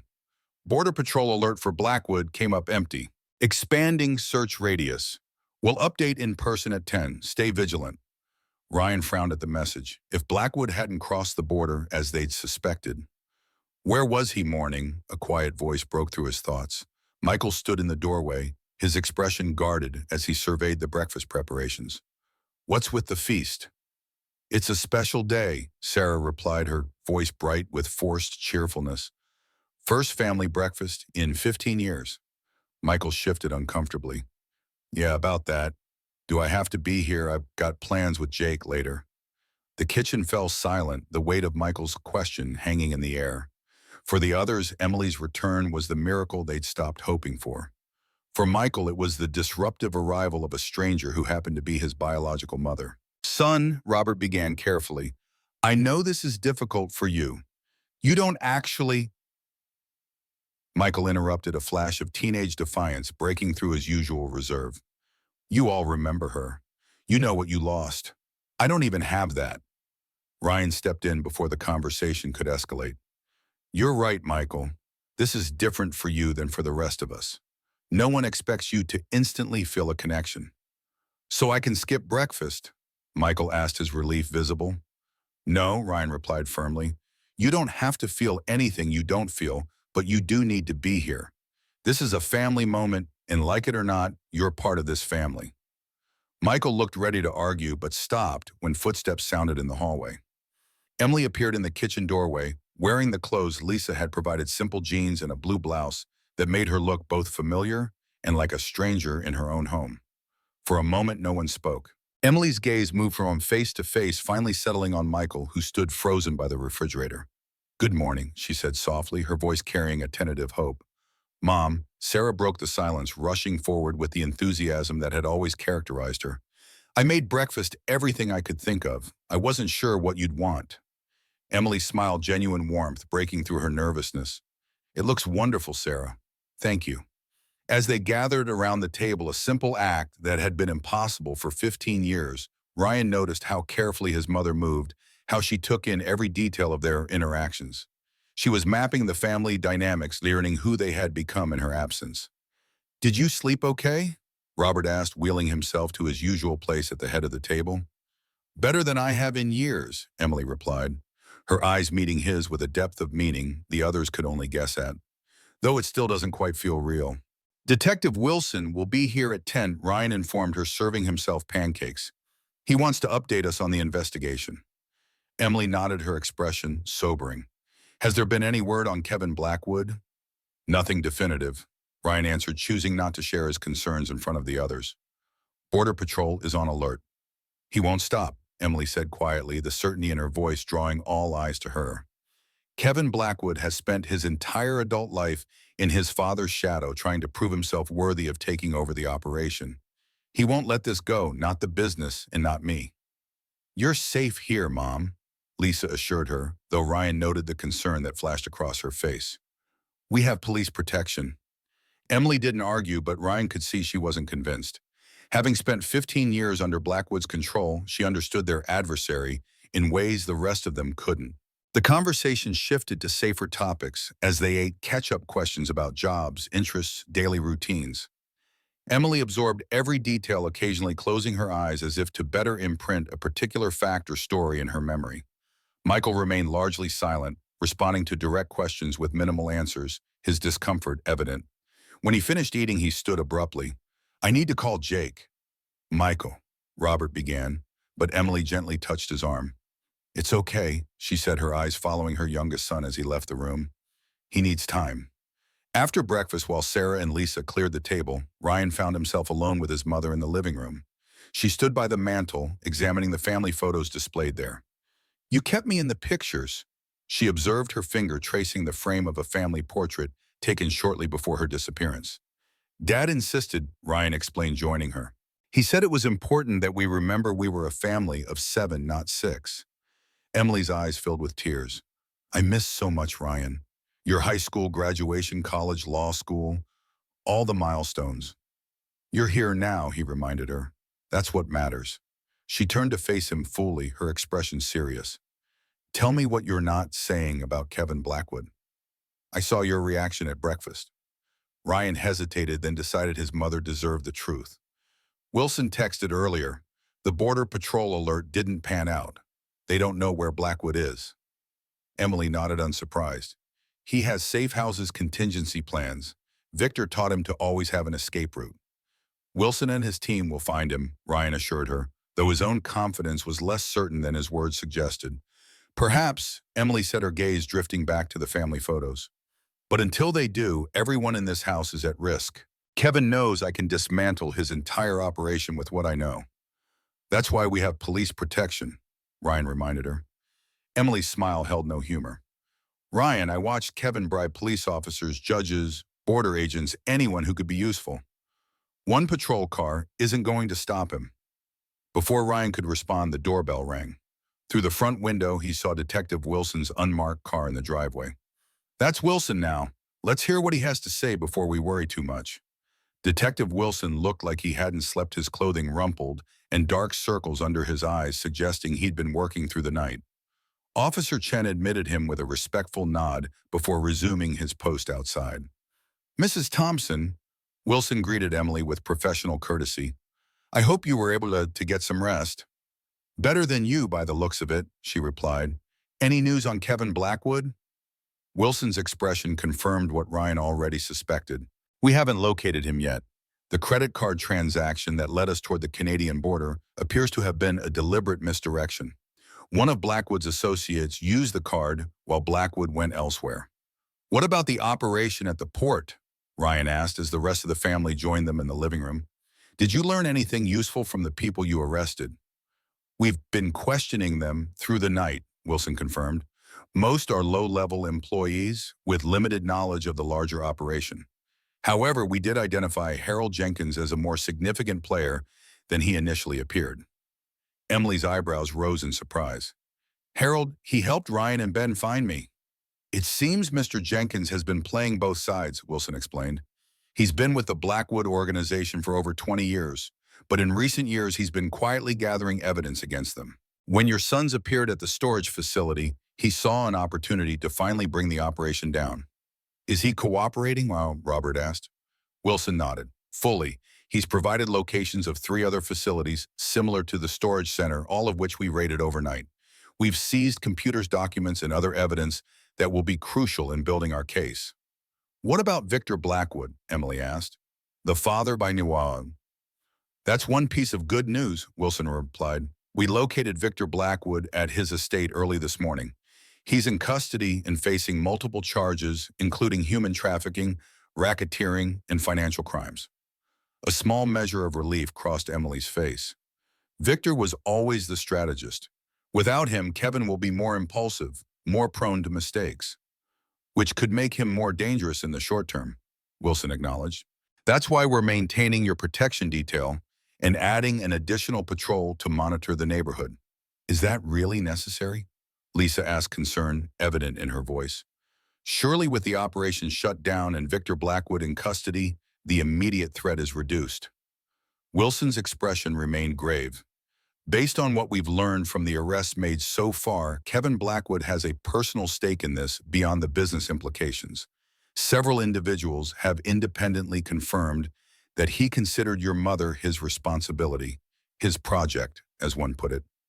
Emily nodded, a shadow crossing her face. Kevin was always possessive of the people under his direct control. He saw us as his property, which is why we're not taking any chances, Wilson concluded. Until Kevin Blackwood is in custody, the protection detail stays in place. As the detective continued briefing them on the investigation's progress, Ryan watched his mother. Behind her composed exterior, he could see the hypervigilance of someone accustomed to constant threat, the subtle way she positioned herself with a clear view of all entrances, the tension in her shoulders that never fully relaxed. There's one more thing, Wilson said as he prepared to leave. We need Mrs. Thompson to come to the station later today to review some documents we've recovered. Her expertise in identifying Blackwood's paper trail could help us locate additional assets and possibly Kevin himself. I'll come with her, Ryan immediately volunteered. Actually, Wilson replied, we'd prefer if the whole family remained together under protection. I can send officers to escort Mrs. Thompson to and from the station. That won't be necessary, Emily interjected firmly. Ryan can accompany me. The rest of the family will be safe here with Officer Chen. Wilson considered this, then nodded. Very well. Let's plan for 2 o'clock this afternoon. After the detective left, the family dispersed throughout the house, Robert, to make some calls, adjusting his physical therapy schedule, Lisa, to organize Emily's medical checkup for the following day, Sarah to continue her self-appointed task of making the house as welcoming as possible. Michael had retreated to his room again, the door firmly closed. Emily found herself alone in the living room, the morning's revelations settling heavily upon her. Despite the joy of reunion, the shadow of Kevin Blackwood loomed large, a threat not just to her freedom, but to the family she'd sacrificed everything to protect. Mom, Ben's voice broke through her thoughts as he entered from the kitchen. I brought some things I thought you might want to see. In his hands, he carried a carefully preserved photo album. Emily recognized it immediately, the family album she had meticulously maintained before her disappearance. Your father kept it updated, Ben explained, sitting beside her on the couch. He said it was important that when you came home, you'd be able to see what you missed. When, not if. The simple word choice broke something open inside Emily, a dam of emotion she'd held back for 15 years. Robert had never given up hope, even when all evidence suggested he should. With trembling hands, she opened the album. The first pages were familiar photos she had placed there herself, documenting their early years as a family. Then came the divider, a simple page with Robert in his handwriting, waiting for Emily's return. What followed was a chronicle of the years she'd lost, birthdays, holidays, school events, everyday moments captured and preserved for her.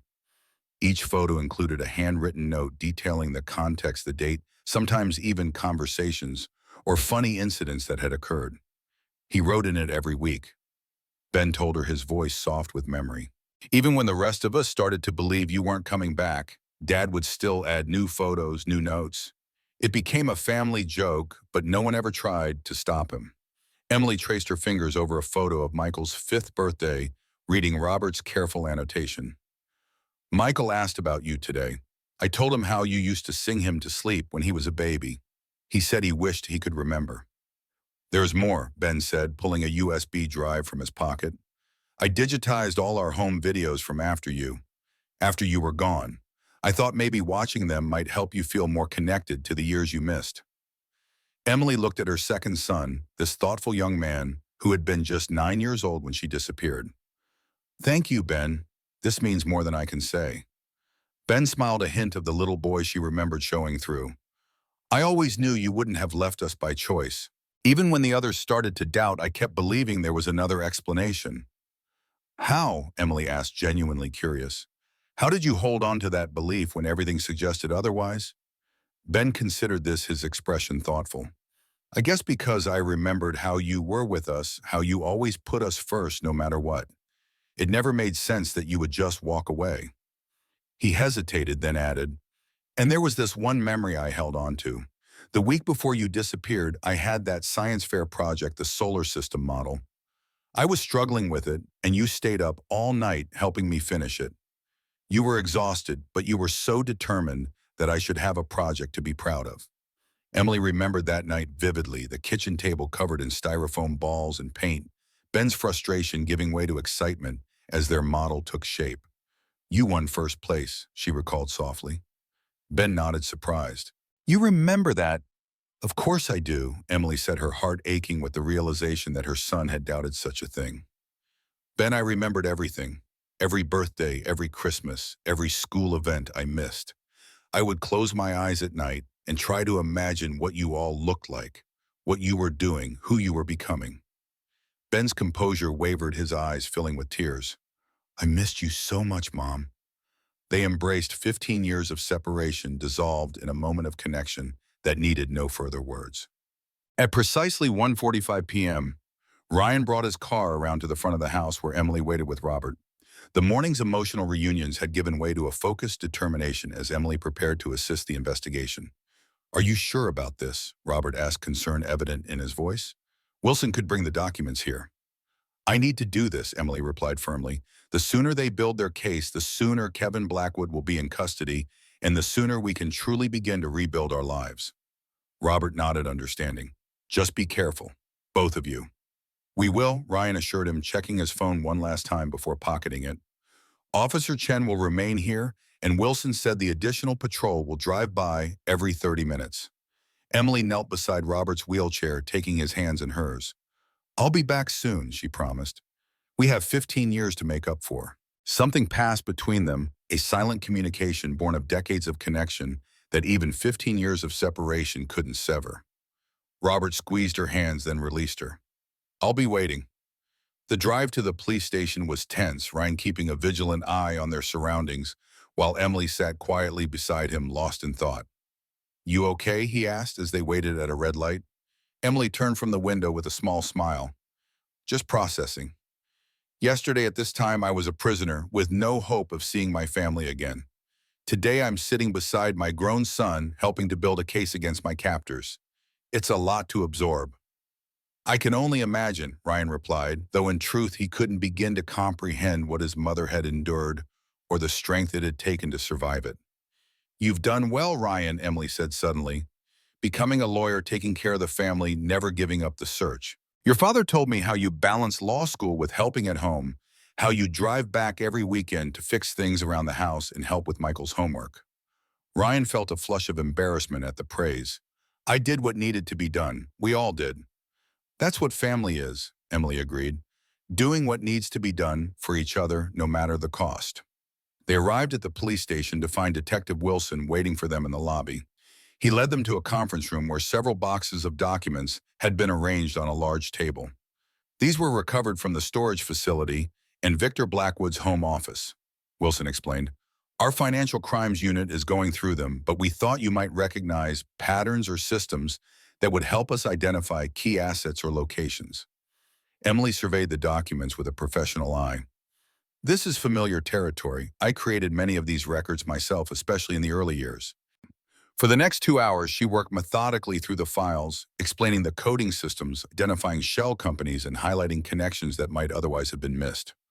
Ryan watched in quiet admiration as his mother demonstrated an expertise born of her forced labor, now turned against her captors. This series of transactions, Emily pointed out, indicating entries in a ledger, they follow a pattern that Kevin established for moving money offshore. If he's accessing emergency funds, he'll use these accounts first.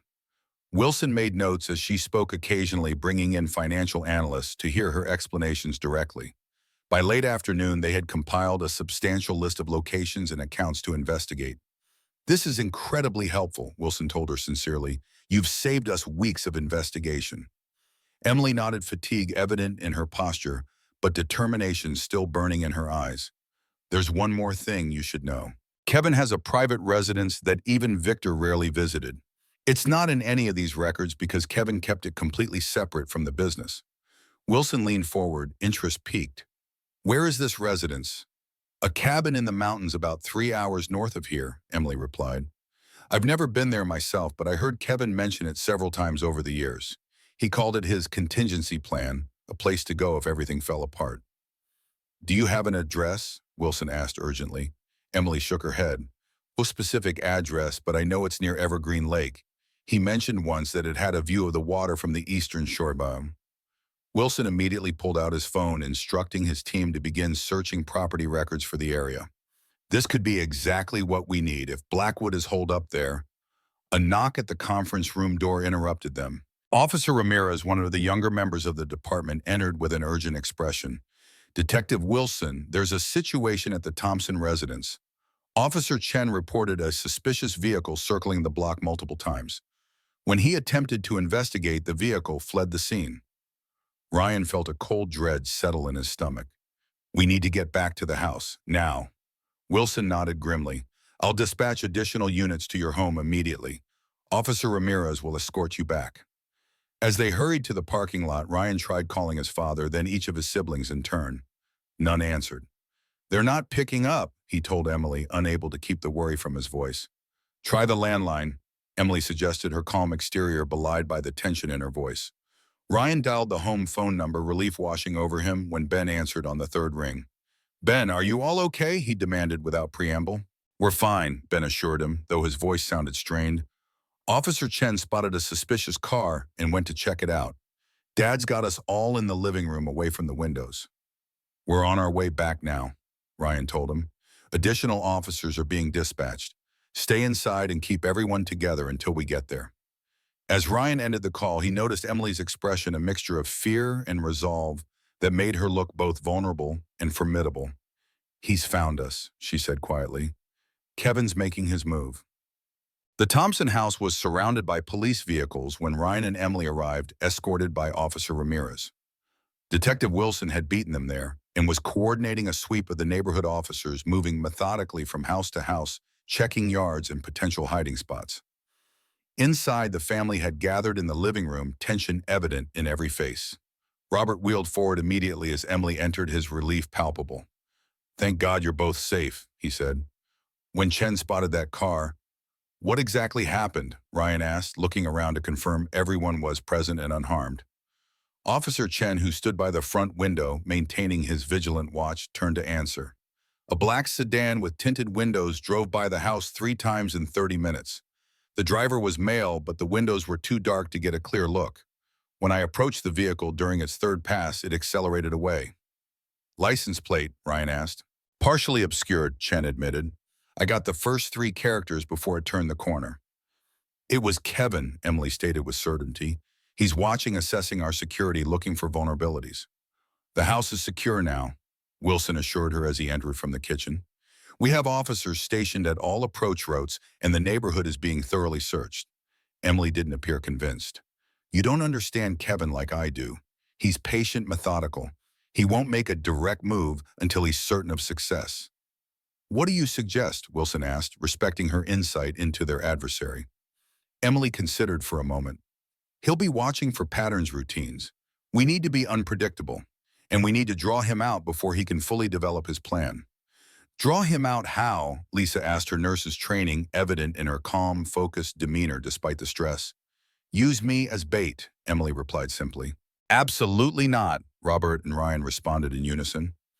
Emily held up a hand to forestall their objections. Hear me out. Kevin wants me silenced before I can testify against the organization. As long as I'm his target, the rest of you are just obstacles. If we can make him believe there's an opportunity to get to me alone, we can set a trap. Wilson looked thoughtful. It's risky, but it could work with proper preparation and backup. Mom, no, Sarah protested, her artistic temperament giving way to genuine fear. We just got you back. And I have no intention of leaving again, Emily assured her. But I know Kevin Blackwood. He won't stop and he won't be caught easily. This may be our best chance to end this quickly. Ryan studied his mother, recognizing the steel beneath her calm exterior. 15 years of captivity hadn't broken her spirit. If anything, it had tempered it into something unbreakable.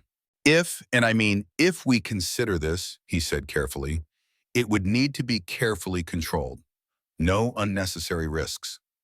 Emily nodded. Of course, I've spent 15 years surviving Kevin Blackwood's world. I don't intend to give him the satisfaction of success now.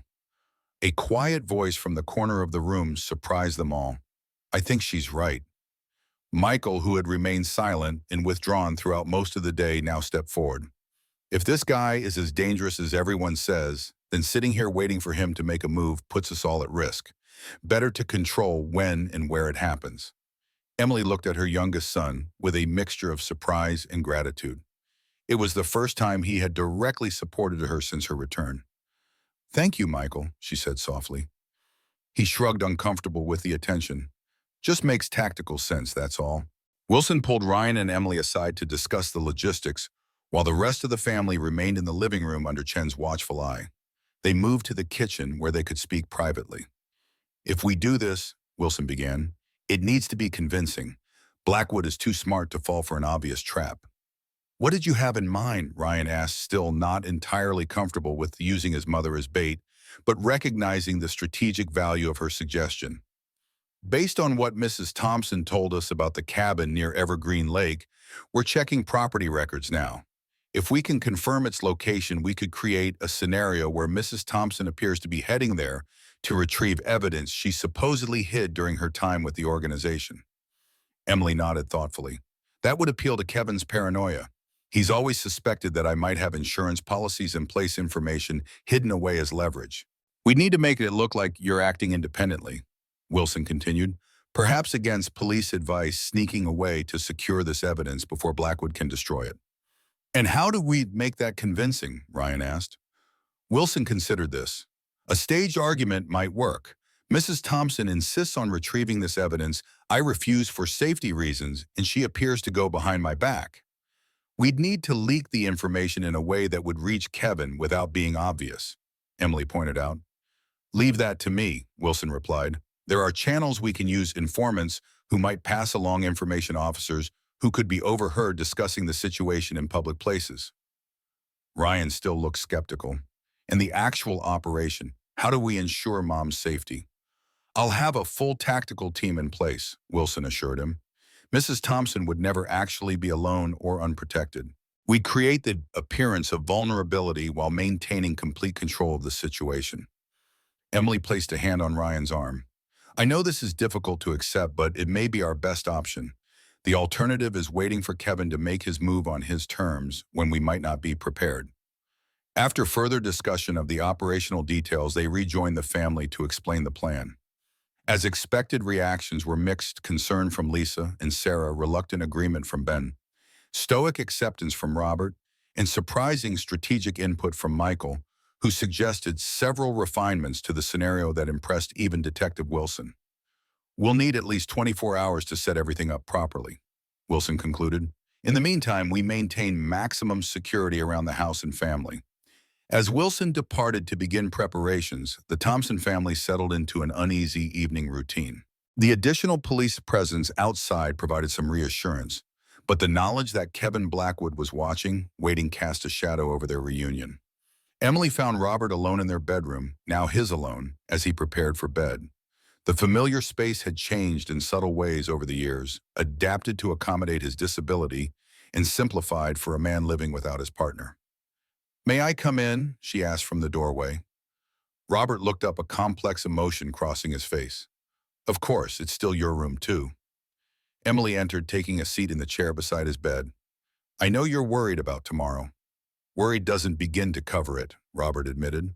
"The thought of you deliberately putting yourself in danger after everything you've been through." "It's the fastest way to end this," Emily reminded him gently, "to ensure our family's safety." Robert wheeled closer to her, taking her hands in his. "Emily, when I lost you 15 years ago, it nearly destroyed me. The only thing that kept me going was the children. They needed me, so I had to find a way to keep functioning. But there hasn't been a single day in all these years that I haven't missed you, mourned you, loved you." Emily's eyes filled with tears. "I never stopped loving you either, Robert. The thought of you, of our children, was what gave me the strength to endure." "Then please understand why I can't bear the thought of losing you again," he continued, his voice breaking slightly. "Not when we've just found our way back to each other." Emily moved from the chair to kneel before him, their faces level. "You won't lose me, I promise you that. I've survived 15 years of Kevin Blackwood's world, and I won't let him win now. Not when I finally have everything to live for again." Robert cupped her face in his hands, studying her as if committing every detail to memory. "You always were the strongest of us." "No," Emily corrected him gently. "You were the one who held this family together when I couldn't be here. You were the one who never lost hope, who kept my memory alive for our children. That took more strength than anything I did." They remained like that for a long moment, reconnecting in a way that transcended physical intimacy, two souls finding their way back to each other across an ocean of time and pain. Finally, Robert spoke again, his voice steadier now. "If you're determined to do this, then I won't try to stop you. But I want you to know that whatever happens, you're not alone anymore. We face this together as a family." Emily leaned forward, resting her forehead against his. "Together," she agreed. "That's the only way we'll get through this." Morning brought a tense energy to the Thompson household. Detective Wilson arrived early to finalize the details of the operation, bringing with him confirmation that property records had identified a cabin on the eastern shore of Evergreen Lake, registered to a shell company linked to Kevin Blackwood. "The plan proceeds as discussed," Wilson informed them as the family gathered in the living room. "Mrs. Thompson will appear to sneak away from police protection to retrieve evidence supposedly hidden at the cabin. We'll leak this information through channels likely to reach Blackwood." "How soon can we execute this?" Ryan asked the lawyer, in him focused on operational details rather than the emotions churning beneath the surface. "We're ready to move today," Wilson confirmed. "Tactical teams are already positioning themselves around the cabin and along the access routes. We've established a secure communication network and evacuation protocols." Emily, dressed in clothes borrowed from Lisa, looked calm but determined. "Let's not drag this out any longer than necessary. The sooner we end this, the sooner my family can truly begin to heal." Wilson nodded. "We'll initiate phase 1 in 1 hour. That's our staged disagreement, which will be overheard by Officer Ramirez, who has connections that could potentially feed information back to Blackwood." The next hour passed in tense preparation. Emily spent time with each family member, reassuring them of her confidence in the plan while acknowledging their concerns. When she reached Michael, he surprised her by offering his own form of support. "I made something for you," he said awkwardly, holding out a small object, a hand-carved wooden token. "It's stupid, but it's supposed to be good luck, or whatever." Emily accepted it, recognizing the gesture for the significant step it represented. Thank you, Michael. I'll keep it with me. Just come back okay, he said, his adolescent bravado cracking slightly to reveal the vulnerable child beneath. I mean, we just met and everything, but I'll come back, Emily promised, daring to place a gentle hand on his shoulder. And then we can start getting to know each other properly. Michael nodded, accepting the touch briefly before retreating behind his usual reserve. At exactly 10 a.m., the operation began.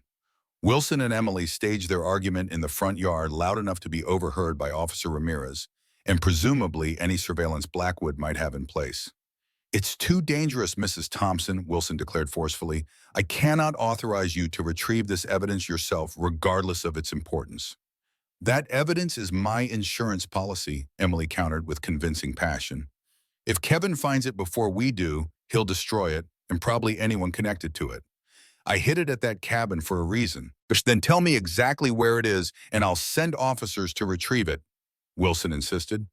No, Emily refused. I don't trust anyone else to find it. It's too well hidden. I need to go myself. The argument continued, with Wilson eventually appearing to concede that they would discuss the matter further that afternoon once additional security measures could be arranged. Phase 1 complete, they returned inside to wait.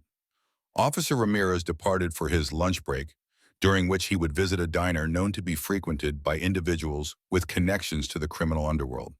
There he would make a phone call within earshot of these individuals, discussing the situation with apparent frustration over Emily's stubbornness. By early afternoon, surveillance confirmed that the bait had been taken. A known associate of Blackwood was observed making a call from the diner shortly after Ramirez left, and increased activity was noted around the cabin at Evergreen Lake. He's mobilizing, Wilson informed the family. Now we proceed to Phase 2. Phase 2 involved Emily appearing to slip away from police protection. With Officer Chen distracted by a staged incident 2 houses down, Emily would leave through the back door and drive away in a car that had been positioned there earlier, ostensibly headed for Evergreen Lake to retrieve her hidden evidence. In reality, she would be driving to a secure location where she would switch vehicles and join the tactical team already in position near the cabin. At no point would she actually be unprotected, though to any observer it would appear she had gone rogue. The moment of departure arrived. Emily embraced each family member, the genuine emotion of these farewells and adding credibility to her apparent determination to retrieve the evidence at any cost. I love you all, she told them, her voice steady despite the tension of the moment. Remember, no matter what you hear or what seems to be happening, trust that I know what I'm doing. Robert held her hands tightly. Come back to us, Emily. I will, she promised, bending to kiss him gently. Count on it. With a final nod to Ryan, who would remain with the family as both protection and liaison, Emily slipped out the back door and into the waiting car. Operation Endgame, as Wilson had codenamed it, was officially underway. The drive to Evergreen Lake took just under 3 hours, giving the tactical team ample time to position themselves around the cabin and along the access routes. Emily, now in an unmarked police vehicle with 2 plainclothes officers, maintained radio contact with Wilson throughout the journey. Surveillance confirms Blackwood is at the cabin, Wilson reported as they approached the final stretch of road. He has at least 3 associates with him, possibly armed. Understood, Emily replied, her voice calm despite the stakes. Any change to the approach plan? Negative. Proceed as discussed. The tactical team is in position and will maintain visual contact throughout. The plan called for Emily to approach the cabin alone, maintaining the illusion that she believed herself unobserved. The tactical team would allow Blackwood to make his move, then intervene before any harm could come to her. The crucial factor was timing. If they moved too soon, Blackwood might escape. Too late, and Emily would be at risk. As the lake came into view, Emily felt a strange calm settle over her. For 15 years, she had lived under Kevin Blackwood's control, a prisoner in all but name. Today, she would face him on her terms, with the full force of law enforcement behind her and the love of her family fueling her determination. The unmarked police car stopped at a designated point half a mile from the cabin. From here, Emily would continue on foot, apparently believing she was being cautious by approaching through the woods rather than up the main drive. Ready? Asked Officer Tanner, the tactical team's lead. Emily nodded, taking a deep breath. Let's finish this. She stepped out of the vehicle, the cool mountain air filling her lungs as she surveyed the terrain ahead. The cabin was visible in the distance, a rustic structure on the eastern shore of the lake, just as she had described to Wilson. Smoke rose from its chimney, confirming occupation. "Channel is open," Tanner reminded her, indicating the nearly invisible communication device in her ear. "We hear everything, see everything. The moment you feel at risk, use the code word, and we move in immediately." "I remember," Emily assured him. The code word was Michael, her youngest son's name chosen because it would be natural for her to think of him in a moment of danger. With a final adjustment of her jacket, which concealed a lightweight bulletproof vest, Emily began her approach through the wooded area surrounding the cabin. She moved with purpose but caution, as someone would who believed themselves unobserved but was taking no unnecessary risks. The tactical team tracked her progress through the trees, their positions carefully concealed. Snipers on the ridges above maintained sight lines to the cabin and its surroundings, while ground teams moved silently through the underbrush, closing the net around Blackwood's location. As Emily neared the cabin, she activated the body camera concealed in her jacket button, a final precaution that would provide both evidence and real-time visual information to the tactical team. The cabin appeared quiet, no movement visible through the windows.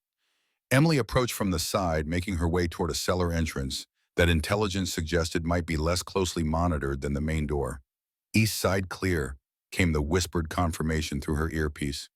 "Proceed with caution." Emily reached the cellar doors and found them unlocked, an invitation, not an oversight. Kevin was expecting her. Taking a steadying breath, she pulled one door open and peered into the darkness below. "I'm going in," she murmured, knowing the team could hear her. "Understood.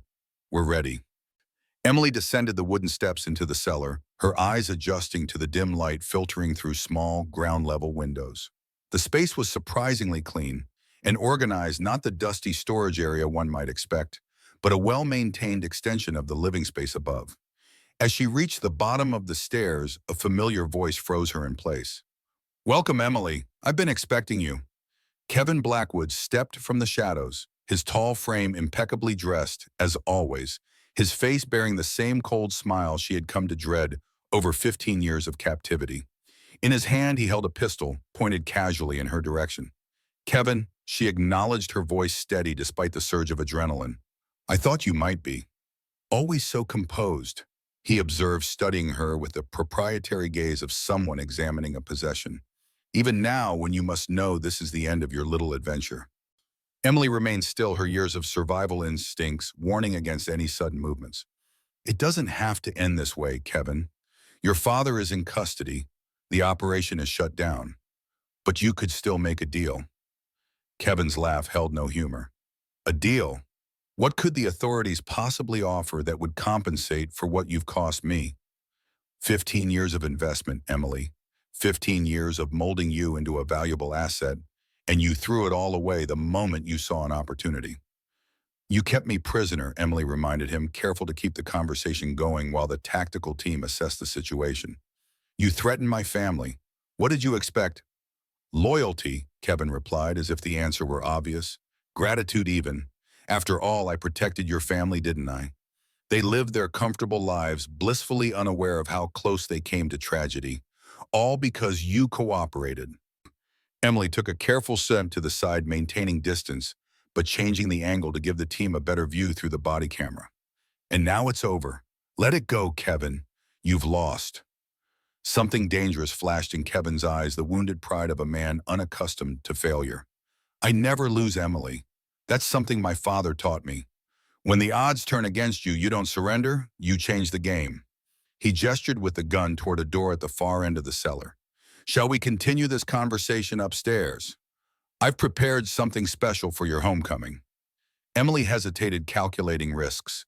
Upstairs meant further from immediate tactical team intervention, but it also meant better visibility for the snipers positioned around the property. "After you," she said, deciding to maintain the illusion of compliance while giving the team time to adjust their positions. Kevin smiled, a predator's expression. "No, I insist. Ladies first." As Emily moved toward the door, she whispered the situation update, knowing the team would hear through her communication device. Moving to the main floor, Blackwood armed, no sign of the other associates yet. The main floor of the cabin revealed a surprisingly luxurious space, high ceilings, expensive furniture, modern amenities that contrasted with the rustic exterior. Through the large windows, Evergreen Lake gleamed in the afternoon sun, a stark contrast to the tension unfolding inside. Beautiful, isn't it? Kevin commented, following her gaze to the lake. I always planned to retire here eventually, away from the city, away from my father's shadow. It is beautiful, Emily agreed, scanning the room for the other associates Wilson had mentioned. The cabin appeared empty except for the two of them, which made her uneasy. Where are your men, Kevin? I thought you never traveled without backup. Kevin's smile widened slightly. Oh, they're around, taking care of some final arrangements. A chill ran down Emily's spine at his phrasing. What arrangements? Insurance, Kevin replied cryptically. You taught me that, Emily. Always have a backup plan. He gestured for her to sit in one of the armchairs facing the lake. Emily complied, maintaining the facade of cooperation while her mind raced through possibilities. Something about this situation felt wrong. Kevin seemed too confident, too relaxed for someone whose empire was crumbling around him. So, Kevin continued conversationally, taking the seat opposite her, the gun still casually aimed in her direction. Where is it? This evidence you supposedly hid here. Emily met his gaze steadily. There is no evidence here, Kevin. That was just to draw you out. For a moment, a surprise flickered across Kevin's face, quickly replaced by understanding. Ah, so this is a trap. The brave Mrs. Thompson sacrificing herself to catch the big bad kidnapper. Something like that, Emily acknowledged, seeing no point in continuing the pretense. It's over, Kevin. The cabin is surrounded. There's no escape this time. To her surprise, Kevin didn't appear concerned by this revelation. If anything, his smile grew more pronounced. Surrounded, you say, by Detective Wilson's tactical team, I presume? He checked his watch with deliberate casualness. They should be receiving some interesting news right about now. Emily felt the first stirrings of real fear. What have you done? Kevin leaned forward, his voice dropping to a confidential tone. Let me ask you something, Emily. Did you really think I wouldn't have contingency plans for this exact scenario, that I wouldn't anticipate your attempt to use yourself as bait? Before she could respond, her earpiece crackled with urgent communication. Eagle-Eye to Diamond. Priority alert. We've received reports of an explosive device at the Thompson residence. Repeat possible bomb threat at the family home. Local authorities responding. Emily's blood ran cold, her composed facade cracking for the first time. Michael, she whispered, invoking the code word without conscious thought. Kevin's eyes gleamed with triumph. Ah, there it is. The moment you realize you've miscalculated. Your family for mine, Emily. Perfectly balanced. Tactical team moving in, came the urgent update in her ear. Hold position. Emily fought to regain her composure, reminding herself that the house was under police protection. You're bluffing. The house is guarded. By Officer Chen, Kevin asked with mock innocence. The same Officer Chen who has a brother serving time for drug trafficking. Amazing how cooperative people become when you offer to reduce a loved one's sentence. Emily's mind raced. Could Chen really have been compromised? Had they overlooked this critical vulnerability? Even if that were true, she said, fighting to keep her voice steady, there are additional patrols, neighbors, witnesses. All manageable variables, Kevin dismissed. But enough talk. We're on a schedule now. He stood gesturing with the gun for Emily to do the same. I had hoped for more time, a more permanent solution to our problem. But I'm adaptable. A hostage will serve my purposes just as well. Emily rose slowly, calculating her options. The tactical team was moving in, but if what Kevin said about her family was true, every second mattered. You won't get away with this, she told him, playing for time. Even if you manage to leave here, where will you go? Your accounts are frozen, your operation shut down. Kevin laughed. You of all people should know better, Emily. After 15 years watching me work, did you really think I wouldn't have resources set aside?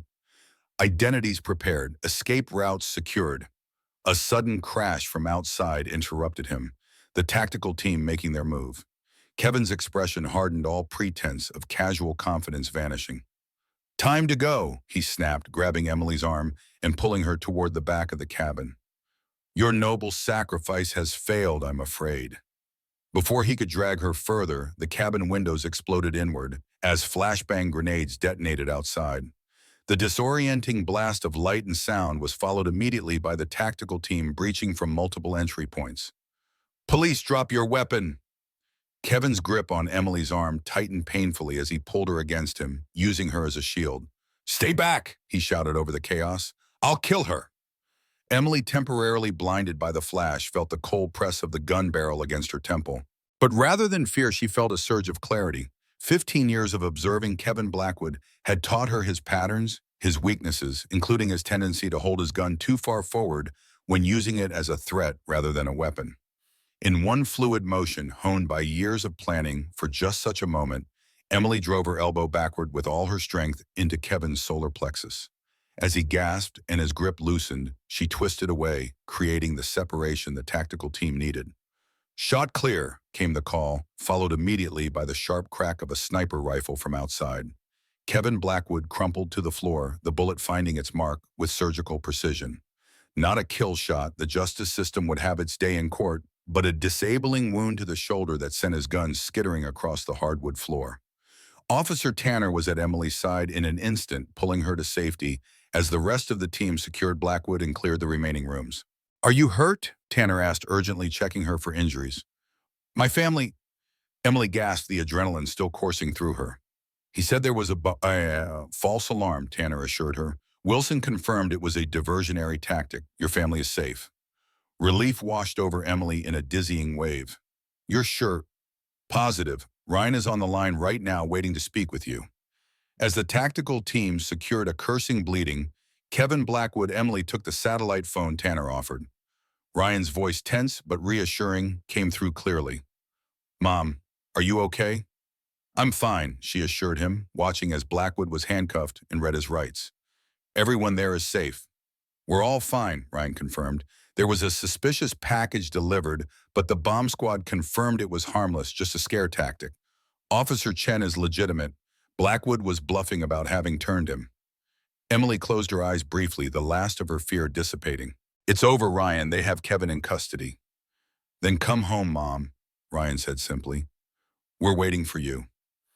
As the tactical team escorted her from the cabin, Emily paused at the threshold, looking back at the man who had controlled her life for 15 years. Kevin Blackwood, once so powerful and intimidating, now appeared diminished, a defeated criminal facing the consequences of his actions at last. Their eyes met one final time across the room. Emily straightened her shoulders and spoke the words she had dreamed of saying for 15 long years. "You no longer control my life, Kevin. I'm going home to my family." With that, she stepped into the sunlight, leaving the darkness behind. The Thompson family gathered on the front porch as the police convoy arrived, Emily stepping from the lead vehicle with Detective Wilson beside her. After 15 years of separation, followed by a brief reunion, interrupted by danger, this homecoming carried a different weight, the promise of a future without fear, without shadows. Robert wheeled himself to the edge of the porch, his eyes never leaving Emily as she walked up the path. Lisa, Ben, Sarah, and Michael flanked him, forming a tableau of family unity that had seemed impossible just days before. "It's really over?" Robert asked as Emily reached him. "It's over," she confirmed, taking his hands in hers. "Kevin Blackwood is in custody. The organization is dismantled. We're free." The word hung in the air between them. Freedom, a concept Emily had almost forgotten during her years of captivity, and one the family had been denied while living under the shadow of her absence. One by one, they embraced her, Lisa, with the careful strength of a caregiver, finally allowing herself to be cared for. Ben with the quiet steadiness that had sustained him through the years. Sarah with the artistic passion that defined her spirit. And finally, hesitantly, Michael offering not quite an embrace, but a tentative connection that held the promise of more to come. As the police departed, leaving only a nominal protection detail that would remain for a few more days as a precaution, the Thompson family moved inside. The house that had felt like a fortress under siege now transformed back into a home, their home complete at last. In the living room, Robert raised a glass in a toast. "To Emily," he said, his voice thick with emotion, "whose courage and love brought her back to us against impossible odds. And to this family," Emily added, looking around at the faces of those she had sacrificed everything to protect, "who never gave up hope even when the world told you to." As they settled into the evening, the conversations flowed more naturally now, unburdened by the threat that had loomed over them. Plans were made for Emily's legal testimony against the Blackwoods, for medical checkups and counseling, for the practical matters of reestablishing her legal identity after 15 years presumed missing.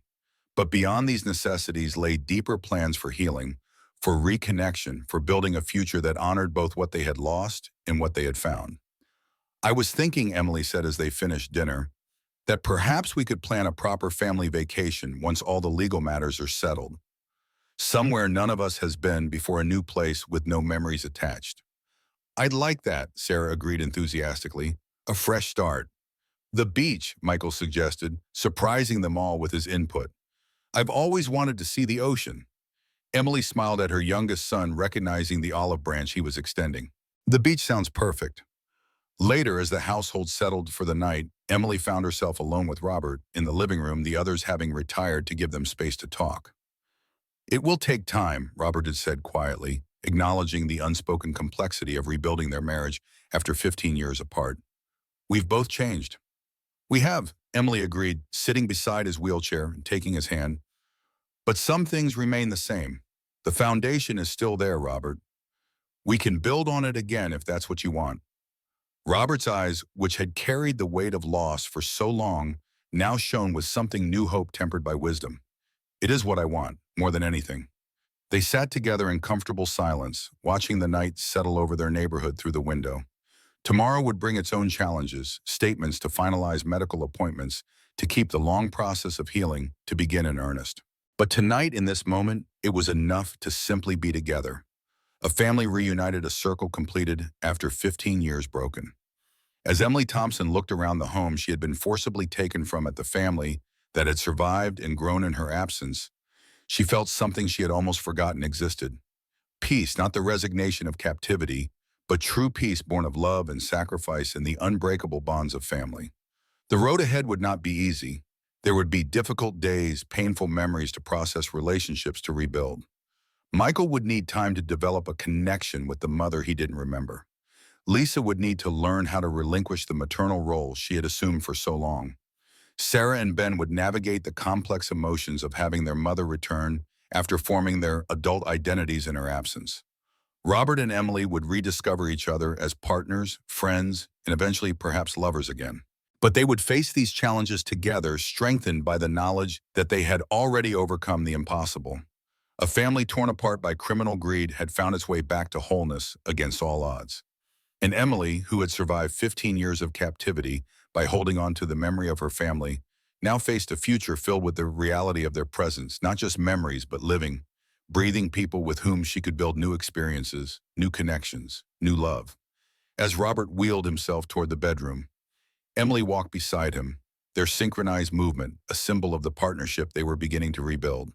The guest room stood ready for her, but tonight, by unspoken agreement, she would sit with Robert until he fell asleep, continuing their conversation, sharing memories, and carefully laying the groundwork for their future. The night deepened around the Thompson house, stars emerging in the clear sky above. Inside, a family slept peacefully for the first time in 15 years, without fear, without shadows, without the aching absence that had defined them for so long. Emily Thompson was home, and the long night of separation was finally over.